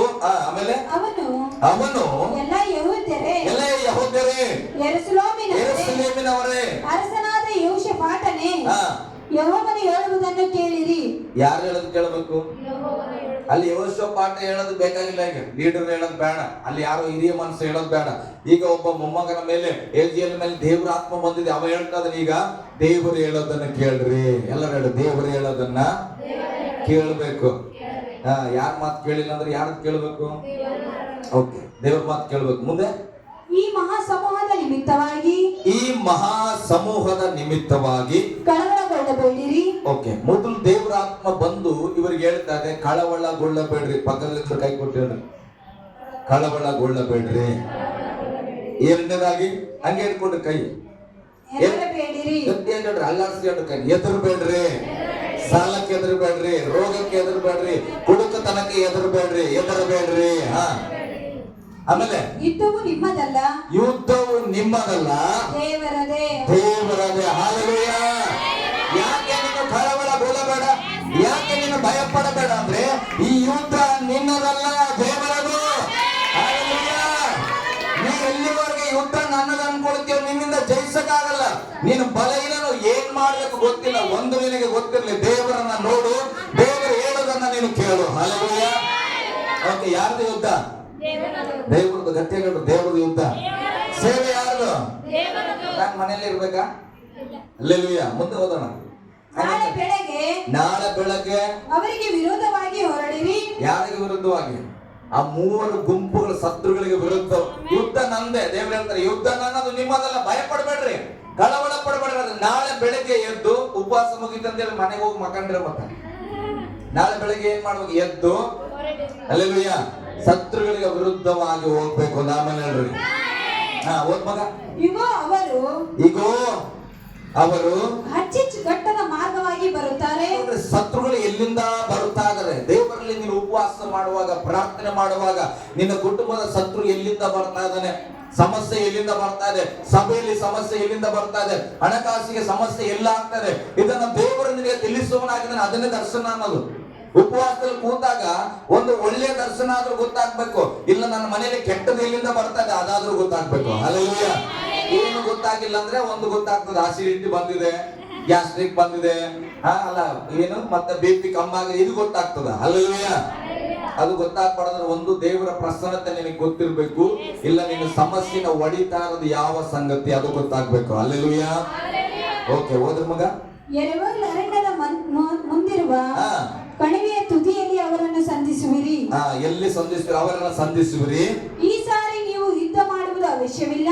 ಈ ಸಾರಿ ಹೋಗ್ರಿ, ಅನೇಕ ಯುದ್ಧ ಮಾಡಿರಿ, ಜಗಳ ಮಾಡ್ರಿ, ಫೈಟ್ ಮಾಡ್ರಿ, ಕಷ್ಟಪಟ್ರಿ, ಆಪರೇಷನ್ ಮಾಡ್ಕೊಂಡ್ರಿ. ಈ ಸಾರಿ ಆಪರೇಷನ್ ಮಾಡಿಸ್ಕೊಳಂಗಿಲ್ಲ. ಅಲ್ಲೆಲೂಯ. ಒಂದು ಆಮೇಲೆ ಇಲ್ಲ. ಅಲ್ಲೆಲೂಯ. ಈ ಸಲ ನೀನ್ ಸಾಲ ಮಾಡಿ ಖರೀದಿ ಮಾಡ್ಬೇಕಾಗಿಲ್ಲ. ಒಂದು ಆಮೇಲೆ ಎಲ್ಲ ಸಲ ಸಾಲ ಮಾಡಿ ಸಭೆಯಲ್ಲಿ ಮೈಕ್ ತರಬೇಕು, ಸಾಲ ಮಾಡಿಕೊಟ್ಟೇನೆ. ಸಭೆಯಲ್ಲಿ ಜಾಗ ಸಾಲ ಮಾಡಿಕೊಟ್ಟೇನೆ. ಸಭೆಯಲ್ಲಿ ಮತ್ತೊಂದು ತರಬೇಕು, ಸಾಲ ಮಾಡಿಕೊಟ್ಟು. ಈ ಸರಿ ಹೇಳ್ರಿ, ನಾನು ಸಾಲ ಮಾಡದೆ ಕೊಡುತ್ತೇನೆ. ಹಲ್ಲೆಲೂಯ. ಒಂದು ಸಭೆಗೆ ಯಾವ್ದಾದ್ರು ಕೇಳಿದ್ರೆ ನಿಮ್ ಸ್ವಂತ ದುಡಿಮೆಯಲ್ಲಿ ದೇವರು ಆಶೀರ್ವದಿಸಲ್ಪಡೋದು, ಸಾಲ ಮಾಡಿ ಕೊಡಬಾರದು ಸಭೆಗೆ. ಒಂದು ಆಮೇಲೆ ಇಲ್ರಿ ಗಟ್ಟಿಯಾಗಿ. ಹಲ್ಲೆಲೂಯ. ನಾನು ಕೂಡ ಅದಕ್ಕೆ ಆಮೇಲೆ ಹೇಳ್ತೇನೆ, ನಾನು ದೇವರು ಇದುವರೆಗೆ ಸಾಲ ಮಾಡಿ ಮಾಡಿ ತಂದು ಹಾಕೀನಿ, ಅದಕ್ಕೆ ಇನ್ ಮುಂದೆ ಏನ್ ಮಾಡಲ್ಲ, ಸಾಲ ಮಾಡದೆ ಸಭೆಯನ್ನು ಕಟ್ಟೋಣ. ಹಲ್ಲೆಲೂಯ. ಓಕೆ, ಮುಂದೆ ಹೋಗೋಣ. ಯೆರೂಸಲೇಮಿನವರೇ ಸುಮ್ಮನೆ ನಿಂತುಕೊಂಡು ಯೆಹೋವನು ನಿಮಗೋಸ್ಕರ ನಡೆಸುವ ರಕ್ಷಣಾ ಕಾರ್ಯವನ್ನ ನೋಡಿರಿ. ಹಲ್ಲೆಲೂಯ. ಯುದ್ಧ ದೇವ್ರದೇ, ಯುದ್ಧನ ದೇವರೇ ಮಾಡ್ತಾನೆ. ಆದ್ರೆ ನಾವ್ ಯಾಕೆ ಹೋಗ್ತಾ ಇದ್ದೇವೆ ಅಂದ್ರೆ ದೇವ್ರ ಯುದ್ಧ ಹೆಂಗ್ ಮಾಡಿದ ಅಂತ ನೋಡ್ಬೇಕಲ್ಲ. ಹಲ್ಲೆಲೂಯ. ಈಗ ನಾವು ಭಯ ಪಡ್ತೀವಿ ಆ ಸಮಸ್ಯೆ ನೋಡಿ. ಮನೆಯಲ್ಲಿ ಕೂತ್ಕೊಂಡಾಗ ಸಮಸ್ಯೆ ಬಗೆಹರಿದೋದ್ರಿ ಹೆಂಗ್ ಬಗೆಹರಿತ ಅಂತ ನಿನಗೆ ಹೆಂಗ್ ಗೊತ್ತು? ಹಲ್ಲೆಲೂಯ. ಅದಕ್ಕೆ ದೇವ್ರು ಹೇಳ್ತಾನೆ, ನಾಳೆ ಬೆಳಗ್ಗೆ ಎದ್ದು ಅವ್ರಿಗೆ ವಿರುದ್ಧವಾಗಿ ಹೋಗ್ರಿ. ಅವ್ರು ಎಲ್ಲಿರ್ತಾರ ಅಲ್ಲಿ ಹೋಗಿ ನೀವೇನ್ ಮಾಡಿ ಸುಮ್ಮನೆ ನಿಂತ್ಕೊಡ್ರಿ. ಹೇಳ್ರಿ ಪಕ್ಕದಲ್ಲಿ ಸುಮ್ಮನೆ ನಿಂತ್ಕೊಡ್ರಿ. ಗಂಡ ಬೈಯುವಾಗ ನಿಂತ್ಕೊಳ್ರಿ, ಜಗಳ ತಣ್ಣಗಾಗ್ತದೆ. ಅಲ್ಲೇಲೂಯಾ. ಹೆಂಡತಿ ಅಡಿಗೆ ಮಾಡಿದ್ರೆ ಸುಮ್ಮನೆ ಬೈಕ್ ಇಟ್ಕೊಂಡು ಬಿರಿಯಾನಿ ಊಟ ಮಾಡ, ಯಾಕೆ ಜಗಳ ಮಾಡ್ತೀವಿ? ಅಲ್ಲೇಲೂಯಾ. ಕೆಲವು ಸಾರಿ ಸುಮ್ಮನೆ ಇರೋದನ್ನ ಕಲಿಬೇಕು. ಜ್ಞಾನ ಅಂತ ಹೇಳ್ತದೆ, ತುಂಬಿದ ಸಭೆಯಲ್ಲಿ ಮೌನವಾಗಿ ಕೂತವನು ಅತ್ಯಂತ ಜ್ಞಾನಿ ಅಂತ. ಅಲ್ಲೇಲೂಯಾ. ಏನೇನೋ ಓದ್ರಬಾರ್ದು ನಮ್ಗೆ ಶಾಂತ ಕೇಳಿಸ್ಕೊಂಡವಲ್ಲ, ಆತನೇ ದೊಡ್ಡ ಜ್ಞಾನಿ ಅಂತ. ಆಮೇಲೆ ಅಂತದ ಅವ್ರು ಯಾಕೆ ಏನು ಮಾತಾಡಿಲ್ಲ ಅಂದ್ರೆ ನಾವ್ ಯಾರು ಮಾತಾಡಿದ್ ಸರಿ ಇಲ್ಲ ಅನ್ಸ್ತದೆ. ಅವಾಗ ಏನು ಗೊತ್ತಿಲ್ಲದೆ ಕುಂತು ಹೋದ್ರು ಕೂಡ. ಅಲ್ಲೇಲೂಯಾ. ಗಟ್ಟಿಯಾಗಿ ಹಾಲೆಲೂಯಾ. ಈಗ ನಾವೆಲ್ಲರೂ ಎಲ್ಲಿಗೆ ಹೋಗ್ತಾ ಇದ್ದೇವೆ? ಸಮಸ್ಯೆ ತಂದ ಶತ್ರುವಿನ ಬಳಿಲಿ. ಯುದ್ಧ ನಮ್ಮದಲ್ಲ, ದೇವ್ರದ. ಆದ್ರೆ ಈಗ ನಾವು ದೇವರ ಮಾತು ಕೇಳಿ ಆ ಯುದ್ಧ ಹೆಂಗೆ ದೇವ್ರು ಮಾಡ್ತಾನಂತ ನೋಡಕ್ಕೆ ಹೋಗ್ತಾ ಇದ್ದೇವೆ. ಒಂದು ಆಮೇಲೆ ಹೇಳ್ರಿ. ಓದ್ ಮಗ. ಹೆದರಬೇಡಿರಿ. ಮತ್ತೆ ಹೇಳ್ರಿ, ಹೆದರಬೇಡ್ರಿ. ಕಳವಳಗೊಳ್ಳಬೇಡಿರಿ. ಕಳವಳಗೊಳ್ಳಬೇಡ್ರಿ. ನಾಳೆ ಅವರ ಎದುರಿಗೆ ಹೊರಡಿರಿ. ನಾಳೆ ಅವರ ಎದುರಿಗೆ ಹೊರಡಿರಿ. ಯೆಹೋವನು ನಿಮ್ಮ ಸಂಗಡ ಇರುವನು ಎಂದು ಹೇಳಿದನು. ಯೆಹೋವನು ನಿಮ್ಮ ಸಂಗಡ ಇರುವನೆಂದು ದೇವರು ಹೇಳಿದನು. 21 ದಿನಗಳ ಉಪವಾಸ ಮುಗಿದ ನಂತರ ನಾನು ಹೇಳ್ತೇನೆ, ನಾಳೆಯಿಂದ ಧೈರ್ಯವಾಗಿ ನಿಮ್ಮ ಕೆಲಸಗಳಿಗೆ ನೀವು ಹೊರಡ್ರಿ. ನಿಮ್ಮ ಕಾರ್ಯಗಳನ್ನ ಮಾಡ್ರಿ, ವಿಶ್ವಾಸದಲ್ಲಿ ಮಾಡ್ರಿ. ದೇವರು ನಿಮ್ಮ ಜೊತೆಲಿ ಇದ್ದಾನೆ. ಹಲ್ಲೆಲೂಯಾ. ಓಕೆ, ಮುಂದೆ ಹಾಗೆ. ಆಗ ಯೆಹೋಷಾಫಾಟನು ನೆಲದ ಮಟ್ಟಿಗೂ ತಲೆಬಾಗಿಸಿದನು. ಎಲ್ಲಿಗೆ? ನೆಲದ ಮಟ್ಟಿಗೆ ನಮಸ್ಕಾರ ಮಾಡಿದನು. ನಾನು ಮೊನ್ನೆ ಒಂದು ಕುಟುಂಬದಲ್ಲಿ ಹೋಗಿದ್ದೆ, ಯಾರಂತ ಹೇಳೋದು ಬೇಡ, ನಮ್ಗೆ ಬಾಳ್ ಬೇಕಾದವ್ರು. ಒಂದು ಕುಟುಂಬಕ್ಕೆ ಹೋಗಿ ಒಂದು ಸಣ್ಣ ಪ್ರಾರ್ಥನೆ ಮಾಡಿದ್ವಿ. ಗಮನಿಸ್ತ ಹುಡುಗ, ಹಣ ಇದೆ, ಮನೆ ಇದೆ, ಎಲ್ಲ ಇದೆ. ಅವ್ ಏನ್ ಮಾಡ್ತಾನ, ಸಣ್ಣ ಕಾಣಿಕೆ ಕೊಡ್ಲಿಕ್ಕೆ ಪಾಪ ಮೊಣಕಾಲ ಹಚ್ಚಿ ಕಾಲ ಹತ್ರ ತಗೊಂಡ್ ಬಂದ್ಬಿಟ್ಟು ಆತನ ಗೊತ್ತಿಲ್ಲ. ಇಲ್ಲವೇ ನನಗೆ ಡಬಡ ಸ್ಟಾರ್ಟ್ ಆಗ್ಬಿಡುತ್ತೆ. ಯಪ್ಪ ಬ್ರದರ್, ನಿಮ್ ಮೇಲೆ ಹೇಳ್ರಿ, ನಾನ್ ನಿಮ್ಮಂತ ಮನುಷ್ಯ. ಅಲ್ಲವೇ ಯಾಕೆ ಅವ್ರಿಗೆ ಹಂಗೆ? ಇವ್ರು ದೇವ್ರ ಮನುಷ್ಯರಂದ್ರೆ ಸಾಷ್ಟಾಂಗ ಎರಗಿ ಕಾಣಿಕೆ ಕೊಡಕತ್ತಾರ. ನನ್ನ ಲೈಫಲ್ಲೇ ನೋಡಿಲ್ಲ ಅಂತದ್ದು. ಯವನಸ್ಥನ ಆ ರೀತಿಯಾಗಿ ಬಿದ್ದಿರೋದನ್ನ ನಾನು ಅವಾಗ ಏನ್ ಮಾಡಿದೆ, ಹಾಗೆ ಮಾಡಿದ್ರೆ ಆಮೇಲೆ ಬ್ರದರ್ ನಾವು ನೀವೆಲ್ಲ ಒಂದೇ. ಆದ್ರೆ ದೇವರು ಪ್ರಾರ್ಥನೆ ಮಾಡುತ್ತಾರೆ. ದೇವರ ಆತ್ಮ ಇದ್ದಾನೆ, ನಿಮ್ಮನ್ನು ಕೂಡ ಯೇಸು ಪ್ರೀತಿಸ್ತಾನ, ದೇವರು ಸ್ವಸ್ಥಪಡಿಸ್ತಾನ ಅಂತ ಹೇಳಿ ಪ್ರಾರ್ಥನೆ ಮಾಡಿದ್ವಿ. ಹಲ್ಲೆಲೂಯಾ. ಆ ಒಂದು ಸಾಷ್ಟಾಂಗ ಬೆರಗೋದು ಯಾವಾಗ ಬರ್ತದೆ ಗೊತ್ತಾ? ನನ್ನ ಪರಿಸ್ಥಿತಿಯಲ್ಲಿ ನನಗೆ ಏನು ಮಾಡಕ್ ಆಗ್ತಾ ಇಲ್ಲ ಅಂದಾಗ ನೀನೇ ನನಗೆಲ್ಲ ಅನ್ನುವ ಪರಿಸ್ಥಿತಿಯಲ್ಲಿ ನಾವು ಡೈ ಹೊಡಿತಾರೆ. ಅರ್ಥಾಗ್ತದ? ನಮ್ಮ ಸಾಷ್ಟಾಂಗ ಎರಗೋದು. ಹಲ್ಲೆಲೂಯಾ. ನನಗೆ ಏನಿಲ್ಲ ಅಂದಾಗ ದೇವರ ಪಾದಕ್ಕೆ ಬೀಳುತ್ತೇವೆ. ಅಂತ ಒಂದು ಪ್ರಾರ್ಥನೆ ತಗ್ಗಿಸ್ಲಿಕ್ಕೆ ನಮ್ಮ ಹೃದಯದಲ್ಲಿ ಇರ್ಬೇಕು. ಅಂದ್ರೆ ನೀವು ಹೋಗಿ ಪುಲ್ಪಿಟ್ ಹತ್ರ ಮಕ್ಕಳ ಪ್ರಾರ್ಥನೆ ಮಾಡೋದಂತ ನಾನು ಹೇಳ್ತಿಲ್ಲ. ನಿಮ್ ಹೃದಯ ಆಗ ದೇವರಿಗೆ ಸಾಷ್ಟಾಂಗ ಬೆರಗಬೇಕು. ಹಲ್ಲೆಲೂಯಾ. ಓಕೆ, ಓದ್ ಮಗ. ಸಾಷ್ಟಾಂಗ ಬೆರಗಿ ಎಲ್ಲಾ ಯೆಹೂದ್ಯರು ಯೆರೂಸಲೇಮಿನವರು ಯೆಹೋವನ ಮುಂದೆ ಅಡ್ಡ ಬಿದ್ದು ನಮಸ್ಕರಿಸಿದರು. ಆಮೇಲೆ ಲೇವಿಯರಲ್ಲಿ ಕೆಹಾತ್ಯರು, ಕೋರಾಹಿಯರು ಎದ್ದು ಇಸ್ರಾಯೇಲ್ ದೇವರಾದ ಯೆಹೋವನನ್ನು ಮಹಾಸ್ವರದಿಂದ ಕೀರ್ತಿಸಿದರು. ಹಲ್ಲೆಲೂಯಾ. ಯಾವಾಗ ದೇವರು ನಾಳೆಯಿಂದ ಓಡಪ್ಪ ನಿನಗೆ ಜಯ ಸಿಗ್ತದಂತ ಹೇಳಿದಾಗ ಎಲ್ಲರೂ ಸೇರಿ ಒಂದು ಆರ್ಭಟದ ಆರಾಧನೆ ಮಾಡಿದಂತ. ಅದಕ್ಕೆ ನಾನು ಇವತ್ತು ಹೇಳಿದ ವಿಶೇಷವಾದ ದಿನ ಟೈಮಿಂಗ್ ಬಂದಿರುತ್ತೆ. ಯಾಕಂದ್ರೆ ನಾವು ಕ್ರಮವಾಗಿ ಮಾಡ್ಬೇಕು. ನಾಳೆಯಿಂದ ಯುದ್ಧವನ್ನ ಜಯಿಸ್ಲಿಕ್ಕೆ ನಾವು ಹೋಗ್ತಾ ಇದ್ದೀವಿ. ಉಪವಾಸದಲ್ಲ, ನಾಳೆಯಿಂದ ಪಿಕ್ಚರ್. ಹಲ್ಲೆಲೂಯಾ. ಇದುವರೆಗೆ ನಾವು ದೇವರನ್ನ ಹೊಂದ್ಕೊಂಡಿದ್ವಿ, ಆಶ್ರಯ ಸಿಕ್ಕಿದೆ. ನಾಳೆಯಿಂದ ಏನ್ ಮಾಡ್ಬೇಕು? ಆ ರಕ್ಷಣೆ ಆನಂದವನ್ನ ನೋಡ್ಬೇಕಂದ್ರೆ ಆರ್ಭಟದ ಆರಾಧನೆ ಮಾಡ್ಬೇಕು. ಹೇಳ್ರಿ, ಗಟ್ಟಿಯಾದ ಆರಾಧನೆ. ಹಲ್ಲೆಲೂಯಾ. ಓಕೆ, ಆಮೇಲೆ ಏನಾಯ್ತು? ಅವರು ಮರುದಿನ ಬೆಳಗ್ಗೆ ಎದ್ದು ಈಗ ದೇವರ ಮಾತಿನಂತೆ ಬೆಳಗ್ಗೆ ಆಯ್ತು, ಎದ್ದಿದ್ದಾರೆ ಎಲ್ಲರೂ ಎಚ್ಚರವಾಗಿ ಎದ್ದು ತೆಗೆಯುವ ಅರಣ್ಯಕ್ಕೆ ಹೊರಟರು. ಅವರು ಹೊರಡುವಾಗ ಯೆಹೋಷಾಫಾಟನು ನಿಂತು ಅವರಿಗೆ ಯೆಹೂದ್ಯರೇ ಯೆರೂಸಲೇಮಿನವರೇ ಮತ್ತೆ ಯೆರೂಸಲೇಮಿನವರೇ ನನ್ನ ಮಾತನ್ನು ಕೇಳಿರಿ. ಓಕೆ, ಯೆಹೋಷಾಫಾಟನು ಹೇಳ್ತಾನೆ, ಎಲ್ಲರನ್ನ ನಿಲ್ಲಿಸಿ ನನ್ನ ಮಾತು ಕೇಳ್ರಿ. ಹಲ್ಲೆಲೂಯಾ. ನಾನು ನಿಮ್ಮ ಒಬ್ಬ ಪ್ರೀತಿಯ ಸೇವಕನಾಗಿ ಒಂದು ಮಾತು ಹೇಳ್ತೇನೆ, ಗಮನಿಸ್ರಿ. ಇಲ್ಲಿರೋದನ್ನ ಈಗ ಎಲ್ಲರೂ ಲಕ್ಷ್ಯ ಕೊಟ್ಟು ನನ್ನ ಮಾತು ಕೇಳ್ರಿ ಹೇಳ್ರಿ. ಆಮೇಲೆ ಅಂದ್ರು ದೇವ್ರ ಮಾತು ಹೇಳ್ತಾನೆ. ಎಲ್ಲರೂ ಎಚ್ಚರವಾಗಿರಿ, ಆ ಕಡೆ ಈ ಕಡೆ ನೋಡ್ಬೇಡ್ರಿ. ಏನ್ ಮಾತು? ಎಷ್ಟು ವಚನ ಓದ್ತಿದ್ವಿ ಮಗ? 20 ಓಕೆ, 20ನೇ ವಚನ ಬೈಬಲ್ ಇರುವವರು. ಓಕೆ, ಓದ್ ಮಗ. ಯೆಹೋವನಲ್ಲಿ ಭರವಸೆ ಬಿಡಿರಿ. ಯಾರ ಮೇಲೆ ಭರವಸೆ ಇಡ್ಬೇಕೀಗ? ಎಲ್ಲ ಉಪವಾಸ ಆಯ್ತು, ಈಗ ಮುಗೀತು. ನಾಳೆ ಉಪವಾಸ ಮುಗೀತು. ನಾಳೆಯಿಂದ ನಮ್ಮ ಜೀವನ ಪ್ರಾರಂಭ. ಕಾಮನಿಗೆ ಊಟದ ವ್ಯವಸ್ಥೆ ಪ್ರಾರಂಭ ಆಗ್ತದೆ, ಕೆಲಸಕ್ಕೆ ಹೋಗ್ತೇವೆ, ಸೇವೆಗೆ ಹೋಗ್ತೇವೆ. ನಾಳೆಯಿಂದ ಈಗ ನಮಗೆ ಒಂದು ಭರವಸೆ ಇರಬೇಕು ದೇವರ ಮೇಲೆ. ಹಲ್ಲೆಲೂಯಾ. ಉಪವಾಸ ಮಾಡಿದ್ದೇನೆ, ಈಗ ದೇವರ ಮಾತಿನ ಮೇಲೆ ನಾಳೆ ಹೆಜ್ಜೆ ಇಡ್ತಾ ಇದ್ದೇನೆ. ಈಗ ನನಗೊಂದು ಭರವಸೆ, ನನ್ನ ದೇವರು. ಮೊದಲೇ ದೇವರ ಮೇಲೆ ಭರವಸೆ ಇತ್ತು, ಆಮೇಲೆ ಆಗ ಸುರಕ್ಷಿತರಾಗಿರುವಿರಿ. ದೇವರ ಮೇಲೆ ಭರವಸೆ ಇಟ್ರೆ ನೀನ್ ಏನಾಗಿರುತ್ತೆ? ಸುರಕ್ಷಿತವಾಗಿರುತ್ತೆ. ಹೇಳ್ರಿ, ದೇವರ ಮೇಲೆ ಭರವಸೆ ಇಟ್ಟು ನಾನು ಸುರಕ್ಷಿತವಾಗಿರುತ್ತೇನೆ. ಮುಂದೆ ಹೋದ್ರಿ. ಆತನ ಪ್ರವಾದಿಗಳನ್ನು ನಂಬಿರಿ. ಯಾರನ್ನು? ಒಳ್ಳೆ ಪ್ರವಾದಿನ, ಸುಳ್ಳು ಪ್ರವಾದಿನಲ್ಲ. ಹಲ್ಲೆಲೂಯಾ. ಒಳ್ಳೆ ಪ್ರವಾದಿಯನ್ನ ನಂಬಿರಿ, ಆಗ ಸಾರ್ಥಕರಾಗುವಿರಿ ಎಂದು ಹೇಳಿದನು. ಇವರು ಪಾಸ್ಟ್ ಹೇಳ್ಬಿಟ್ರೆ ನಾವು ಕೇಳ್ಬೇಕೆ? ಅಂದ್ರೆ ಸಾರ್ಥಕತೆ ಇಲ್ಲ ಜೀವನ. ಹಲ್ಲೆಲೂಯಾ. ಅರ್ಥ ಪಾಸ್ಟ್ ಹೇಳಿದ್ದೆಲ್ಲ ಕೇಳ್ಬಿಡ್ರಿ. ಅರ್ಥ ಪಾಸ್ಟ್ ಹೇಳೋದೇನಾದ್ರೂ ವಾಕ್ಯದಲ್ಲಿ ಇದ್ರೆ ಅದನ್ನ ಕೇಳ್ರಿ. ಹಲ್ಲೆಲೂಯಾ. ಪ್ರವಾದಿಗಳನ್ನ ನಂಬಿರಿ, ಆಗ ನೀವು ಏನಾಗಿವ್ರಿ?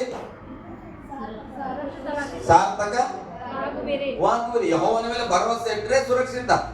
ಪ್ರವಾದಿಗಳನ್ನ ನಂಬಿದ್ರೆ ಸಾರ್ಥಕತೆ. ಯೇಸು ಸ್ವಾಮಿ ಕೂಡ ಒಬ್ಬ ಪ್ರವಾದಿಯಾಗಿ ಬಂದನು. ನಮಗಾಗಿ ದೇವರ ಅನೇಕ ವಿಷಯಗಳನ್ನ ಪ್ರವಾದಿಸಿದನು. ಮೆಸ್ಸಿಯನಾಗಿ ಬಂದನು, ನಮ್ಮ ರಕ್ಷಕನಾಗಿ ಬಂದನು, ನಮ್ಮ ಜೊತೆಗಿರುವ ಇಮ್ಮಾನುವೇಲನಾಗಿ ಬಂದನು. ಆತನ ಮಾತು ಹೇಳ್ತಾ ಇದ್ರು, ಅರಸಿಗೆ ಯಾರು ನಂಬಬೇಡ್ರಿ, ಇದ್ರ ಒಳಗಿರುವ ಯೇಸು ಮಾತುಗಳನ್ನ ನಂಬಿರಿ. ಹಲ್ಲೆಲೂಯಾ. ಅದನ್ನ ನಂಬಿದ್ರೆ ನಿಮ್ ಜೀವನ ಸಾರ್ಥಕ. ನಾ ಬದುಕಿದ್ದಕ್ಕೂ ಹುಟ್ಟಿದ್ದಕ್ಕೂ ಸಾರ್ಥಕ ಅಂದ್ರೆ ದೇವರ ಮಾತನ್ನು ನಂಬುವಾಗ. ಹಲ್ಲೆಲೂಯಾ. ಮತ್ತೆ ಮುಂದೆ ಹೋದ್ರೆ ಹಾಗೆ ಆಮೇಲೆ ಅವನು ಜನರ ಸಮ್ಮತಿಯಿಂದ ಯೆಹೋವನಿಗೋಸ್ಕರ ಗಾಯನ ಮಾಡುವುದಕ್ಕಾಗಿ. ಕೆಲವರು ಗಮನಿಸ್ರಿ, ಈಗ ವರ್ಷಿಪ್ ಟೀಮ್ ಗಾಗಿ ಸಿದ್ಧತೆ ಆಗ್ತಾ ಇದ್ರಲ್ಲ ಇಬ್ಬಿಬ್ರು, ಯಾರ ಮನಸ್ಸಲ್ಲಿ ಬಂದ ನಾನು ಈಗಿನ ತಗೋಬೇಕು, ನಾನು ಇವನ್ ತಗೋಬೇಕು ಬಂದದ ಕೆಲವ್ರ ಮನಸ್ಸಲ್ಲಿ. ಅವ್ರು ಗಮನಿಸ್ರಿ ಕಡೆ. ಈಗ ಆರಾಧನೆ ಮಾಡ್ಲಿಕ್ಕೆ ಒಂದು ಟೀಮ್ ಆರಿಸ್ಕೊಂಡ ದೇವ್ರು. ಹಲ್ಲೆಲೂಯಾ. ಈಗ ಬೈಬಲ್ ಹೇಳ್ತದೆ ಏನ್ ಸ್ವಭಾವ ಇರ್ಬೇಕು ಅಂತಾನೆ ಅವ್ರನ್ನ ಆರಾಧನೆ ಮಾಡ್ಲಿಕ್ಕೆ. ಗಾಯನ ಮಾಡುವುದಕ್ಕಾಗಿ. ಗಾಯನ ಅಂದ್ರೆ ಹಾಡುಗಳನ್ನ ಹಾಡುವುದಕ್ಕಾಗಿ, ಸ್ತುತಿಸುವುದಕ್ಕಾಗಿ, ಭಜಿಸುವುದಕ್ಕಾಗಿ ಕೆಲವರನ್ನು ಆರಿಸಿಕೊಂಡು ಅವರಿಗೆ ಪರಿಶುದ್ಧತ್ವವೆಂಬ ಭೂಷಣದೊಡನೆ. ಯಾವ ಭೂಷಣ? ಮೊದಲು ವರ್ಷಿಪ್, ನಾನ್ ದೇವರನ್ನು ಸ್ತುತಿಸ್ಬೇಕು, ನಾನ್ ಬೆಂಕಿ ಇಳಿಸ್ಬೇಕು, ಮಳೆ ಬೀಳ್ಬೇಕಂದ್ರೆ ಮೊದಲು ಪರಿಶುದ್ಧವನ್ನ ಭೂಷಣವಾಗಿ ನಾವು ಧರಿಸ್ಕೊಳ್ಬೇಕಂತ. ಹಲ್ಲೆಲೂಯಾ. ಮೊದಲು ಏನನ್ನ? ಪರಿಶುದ್ಧ ಭೂಷಣದೊಡನೆ. ವೇಷಭೂಷಣ ಅಂತೇವೆ, ಅದರ ಅರ್ಥ ಭೂಷಣ ಅಂದ್ರೆ ಏನು ಗೊತ್ತಾ? ಸೂಟ್ ಹಾಕೊಂಡ್ರ. ಇವರು ವೇಷಭೂಷಣ ಏನೋ ಸೂಟ್ ಹಾಕೊಂಡ್ರ, ನನ್ನ ಹೆಂಡತಿ ಸೀರೆ ಉಟ್ಕೊಂಡು, ಅವ್ರ ವೇಷ ಎಂತದ್ದು, ಭೂಷಣ ಎಂತದ್ದು, ಸೀರೆ ಉಟ್ಕೊಂಡು ಬಂದಲ್ಲ. ಹಾಗೆ ಆರಾಧನೆ ಅಂತ ಬರುವಾಗ ಪರಿಶುದ್ಧ ಭೂಷಣವನ್ನ ಧರಿಸ್ಕೊಳ್ಬೇಕಂತ. ಹಲ್ಲೆಲೂಯಾ. ನಿನ್ನ ಶಾರೀರ, ಆತ್ಮ, ಪ್ರಾಣದಲ್ಲಿ ಪರಿಶುದ್ಧತೆ ಅನ್ನತಕ್ಕಂಥ ಭೂಷಣವನ್ನ ಧರಿಸಿಕೊಂಡು ಆರಾಧನೆ ನಿಲ್ಲಬೇಕು. ಹಲ್ಲೆಲೂಯಾ. ಓಕೆ, ಮೊದಲನೇದು ಪರಿಶುದ್ಧ ಭೂಷಣದೊಡನೆ ಭಟರ ಮುಂದೆ ಹೋಗುತ್ತಾ, ಭಟರ ಮುಂದೆ ಎಲ್ಲಾ ಜನರು ಹೋಗುವ ಭಟರ ಮುಂದೆ ಹೋಗುತ್ತಾ ಯೆಹೋವನಿಗೆ ಕೃತಜ್ಞತಾ ಸ್ತುತಿ ಮಾಡಿರಿ. ಯೆಹೋವನಿಗೆ ಕೃತಜ್ಞತಾ ಸ್ತುತಿ ಮಾಡಬೇಕು. ವರ್ಷಿಪ್ ಮಾಡೋರು, ಆರಾಧನೆ ಮಾಡೋರು ಎಲ್ಲಿ ಹೋಗ್ಬೇಕಂತ? ಭಟರ ಮುಂದೆನಾ ಹಿಂದೆನಾ? ಮತ್ತೆ ನೀವು ವರ್ಷಿಪ್ ಮಾಡೋರು ನಾವೆಲ್ಲ ಬಂದ ಮೇಲೆ ಬಂದ್ರೆ ಹೆಂಗೆ? ಅಲ್ಲಪ್ಪ, ನಾವು ರೋಗ ಗುಣ ಆಗ್ಲಿ ಅಂತ ಬಂದಿದ್ದು ನಾನು ಸಭೆಗೆ, ನಾನು ಬಂದು ಜಪ ಮಾಡ್ತಾ ಕುಂತೀನಿ, ನೀನ್ ನನ್ನಿಂದ ಒಂದೇ ವರ್ಷಿಪ್ ಮಾಡಿದ್ರೆ ನೀನು ವರ್ಷಿಪ್ಪರ ಏನು? ಹಲ್ಲೆಲೂಯಾ. ಬೈಬಲ್ ಏನಂತ? ಎಲ್ಲ ಭಟರ ಮುಂದೆ, ಅವ್ರು ಬರಕ್ಕಿಂತ ಮುಂಚೆ ನೀನ್ ಅಲ್ಲಿ ಹೋಗಿ ಸ್ತುತಿ ಮಾಡಬೇಕು. ಅದನ್ನ ವರ್ಷಿಪ್ ಲೀಡರ್. ಹಲ್ಲೆಲೂಯಾ. ಪರಿಶುದ್ಧ ಭೂಷಣದೊಡನೆ ಎಲ್ಲ ಜನರ ಮುಂದೆ ನೀನು ನಿಂತು ಸ್ತುತಿ ಮಾಡಬೇಕು. ಹಲ್ಲೆಲೂಯಾ. ಓಕೆ, ಸ್ತುತಿಸಿರಿ. ಆತನ ಕೃಪೆಯು ಶಾಶ್ವತವಾಗಿದೆ. ಓಕೆ, ಇದನ್ನ ಗಮನಿಸ್ರಿ. ಯುದ್ಧಕ್ಕೆ ಹೋಗಕತ್ತಾರ, ಬಹಳ 3 ಟೀಮ್ ಅದ, ಮರ್ತೋಗ್ಬೇಡ್ರಿ. ದೊಡ್ಡ ದೊಡ್ಡ ಸಮಸ್ಯೆಗಳದಾವ. ಈಗ ಇವ್ರದ್ದು ಯುದ್ಧ ಅಲ್ಲ, ಆದ್ರೆ ಇವರು ಒಂದು ದೇವರು ಕೊಟ್ಟ ವಾಕ್ಯದ ಮೇಲೆ, ಮಾತಿನ ಮೇಲೆ ನಂಬಿಕೆಯಿಂದ ಹೋಗ್ತಾರೆ. ಹೋಗುವಾಗ ಎಲ್ಲ ಜನರು ಇರಲಿ, ಲೀಡರ್ ಇರ್ತಾನೆ, ಅವರ ಮುಂದೆ ಈ ಆರಾಧನೆ ಮಾಡುವಂತವ್ರು ಪರಿಶುದ್ಧ ಭೂಷಣದೊಟ್ಟಿಗೆ ಮುಂದೆ ಹೋಗಿ ಭಜಿಸ್ತಾ ಇರ್ಬೇಕು.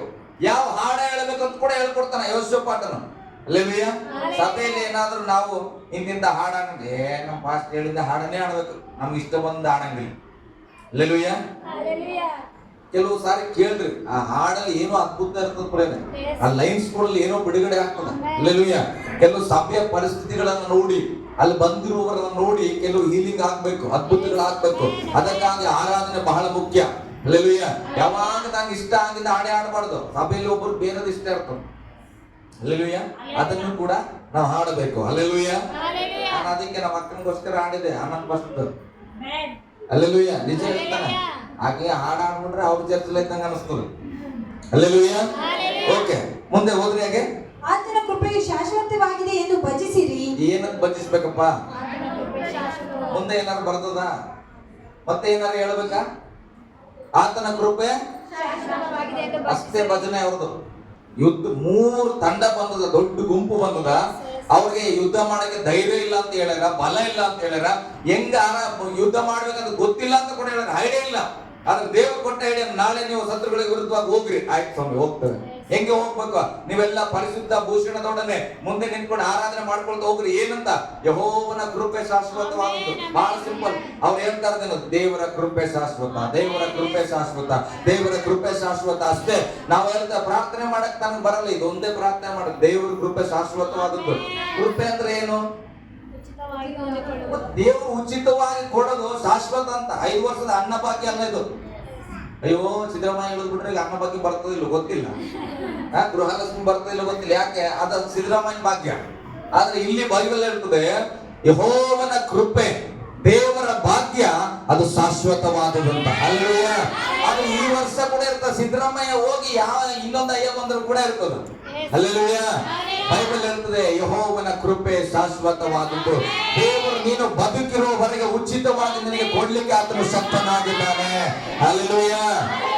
ಬಂದವ್ರು ಬರ್ಲಿ, ಹೋಗ್ದವ್ರು ಹೋಗ್ತಾ ಇರ್ಲಿ, ನಿನಗೆ ಏನ್ ಭರವಸೆ ಇರ್ಬೇಕು ಗೊತ್ತಾ? ದೇವರ ಕೃಪೆ ಶಾಶ್ವತ. ಅಲ್ಲೆಲೂಯ. ಇಲ್ಲಿ ಕೆಲಸ ಮಾಡ್ತಾರೆ ತೆಗೆದು ಬಿಟ್ರು, ಅಲ್ಲಿ ಕೆಲಸ ಮಾಡ್ತಾರೆ ತೆಗೆದು ಬಿಟ್ರು, ಎಲ್ಲಾರ ತೆಗಿಲಪ್ಪ, ನಿನಗೊಂದು ನಂಬಿಕೆ ಇರಲಿ, ನನಗೆ ದೇವರ ಕೃಪೆ ಶಾಶ್ವತವಾಗಿದೆ. ಅಲ್ಲೆಲೂಯ. ಓಕೆ, ಅವರು ಅದನ್ನು ಪ್ರಾರ್ಥನೆ ಮಾಡಿದ್ರು. ಓದಿ ಮುಂದೆ. ಹಾಗೆ ಎಂಬುದಾಗಿ ಆಜ್ಞಾಪಿಸಿದರು, ಎಂಬುದಾಗಿ ಆಜ್ಞಾಪಿಸಿದರು. ಅವರು ಉತ್ಸಾಹ ಧ್ವನಿಯಿಂದ ಕೀರ್ತಿಸುವುದಕ್ಕೆ ಪ್ರಾರಂಭಿಸಿದರು. ಅವರು ಉತ್ಸಾಹ ಧ್ವನಿಯಿಂದ ಕೀರ್ತಿಸುವುದಕ್ಕೆ ಪ್ರಾರಂಭಿಸಿದಾಗ ಯೆಹೋವನು ಯೆಹೂದ್ಯರಿಗೆ ವಿರೋಧವಾಗಿ ಬಂದ, ಯೆಹೋವನು ಯೆಹೂದ್ಯರಿಗೆ ವಿರುದ್ಧವಾಗಿ ಬಂದ ಅಮ್ಮೋನಿಯರನ್ನು ಮೋವಾಬ್ಯರನ್ನು ಸೇಯೀರ್ ಪರ್ವತದವರನ್ನು ನಶಿಸುವುದಕ್ಕೋಸ್ಕರ ಅವರಲ್ಲಿ ಹೊಂಚು ಹಾಕುವವರನ್ನು ಇರಿಸಿದ್ದರಿಂದ ಅಮ್ಮೋನಿಯರು ಮೋವಾಬ್ಯರು ಸೇಯೀರ್ ಪರ್ವತದವರ ಮೇಲೆ ಬಿದ್ದು ಅವರನ್ನು ಪೂರ್ಣವಾಗಿ ಸಂಹರಿಸಿ ಬಿಟ್ಟರು. ಅವರನ್ನು ಮುಗಿಸಿಬಿಟ್ಟ ಮೇಲೆ ತಾವೇ ಒಬ್ಬರನ್ನೊಬ್ಬರು ಕೊಲ್ಲುವುದಕ್ಕೆ ಪ್ರಾರಂಭಿಸಿದರು. ಏನಂತ? ಇವ್ರು ಹೋಗ್ತಾ ಇದಾರೆ, ಭಜನೆ ಮಾಡ್ತಾರೆ, ನಿಮ್ಗೆ ಪಿಕ್ಚರ್ ಬರ್ಲಿ, ಇವ್ರಿಗೆ ಭಯ ನಡಿಗೆಲ್ಲ, ಪಾಪ ಬಲ ಇಲ್ಲ. ಈಗ ದೇವ್ರ ಮಾತು ನಂಬಿ ಹೋಗ್ತಾ ಇದ್ರೆ ಒಂದು ಗೊತ್ತು ಇವ್ರಿಗೆ, ಏನು ದೇವ್ರ ಹೇಳನ್ನ, ದೇವರ ಕೃಪೆ ಶಾಶ್ವತ ಅಂತ ಹೇಳಿರಂತ. ಈ ದೇವರ ಕೃಪೆ ಶಾಶ್ವತ, ದೇವರ ಕೃಪೆ ಶಾಶ್ವತ ಅಂತ ಹೇಳುವಾಗ ಆ 3 ಗುಂಪುಗಳಲ್ಲಿ ಒಬ್ಬರಿಗೊಬ್ಬರಿಗೆ ತಾರತಮ್ಯ ಆಗಿ ಏನ್ ಮಾಡ್ತಾ ಇದ್ರೆ, ಶತ್ರುಗಳು ಒಬ್ಬರನ್ನೊಬ್ರು ಒಡೆದಾಡಿಕೊಂಡು ಅವರೆಲ್ಲರೂ ನಿರ್ನಾಮವಾದಂತ ಬೈಬಲ್ ಅಲ್ಲಿ ಬರೆಯಲ್ಪಟ್ಟಿದೆ. ಹಲ್ಲೆಲೂಯಾ.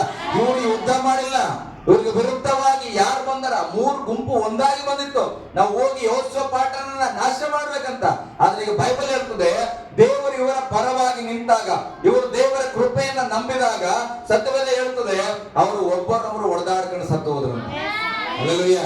ನಾನ್ ನಂಬರೋದು ಇಷ್ಟ ಪ್ರೇಮ, ದೇವರ ನಿನ್ ಕೃಪೆ ನನ್ನ ಜೊತೆಗಿದ್ರೆ ನಾನು ಶತ್ರುಗಳು ಅವ್ರವರೇ ಹೊಡೆದಾಡ್ಕೊಳ್ತಾರೆ. ನಾನ್ ಜಗಳ ಆಡೋದ್ ಬೇಕಾಗಿಲ್ಲ, ನಾನು ಅವ್ರ ಮನೆ ನಾಶ ಆಗ್ಲಿ ಅಂತ ಜಪ ಮಾಡೋದ್ ಬೇಡ. ಹಲ್ಲೆಲೂಯಾ. ನನಗ್ ಮಾತ್ರ ಅಲ್ಲ, ನಿನಗೂ ಕೂಡ ಅಷ್ಟೇ. ನಿನಗೆ ಶತ್ರುಗಳು ಬಂದಿದ್ರಿ, ಅಪ್ಪ ಇವ್ರು ನಮ್ಗೆ ಕಾಟ ಕೊಡ್ತಾರೆ, ಹಾಳಾಗ್ಲಿ ಅಂತ ಜಪ ಮಾಡ್ಬೇಡ್ರಿ. ದೇವ್ರೆ ನಿನ್ ಕೃಪೆ ನನಗ್ ಸಾಕನ್ರಿ, ನಿನ್ ಕೃಪೆ ನನಗ್ ಸಾಕಂದ್ರೆ ಶತ್ರುಗಳು ತನ್ನಷ್ಟು ತಾನೇ ಹೊಡೆದಾಡ್ಕೊಳ್ತಾರಂತ. ಅಂತ ಒಂದು ಕೃಪೆ ನನ್ನ ಮೇಲೆ ನಿಮ್ಮ ಮೇಲೆ ಇದೆ. ಹಾಲೆಲೂಯಾ. ಯಾಕೆ? ಹಾಲೆಲೂಯಾ. ನಾನು ಇದ್ದ ಸ್ಥಳದಲ್ಲಿ ಎದ್ದು ನಿಂತ್ಕೊಳ್ಳೋದು ಪ್ರೇರೆ ಒಂದು ಪ್ರಾರ್ಥನೆ.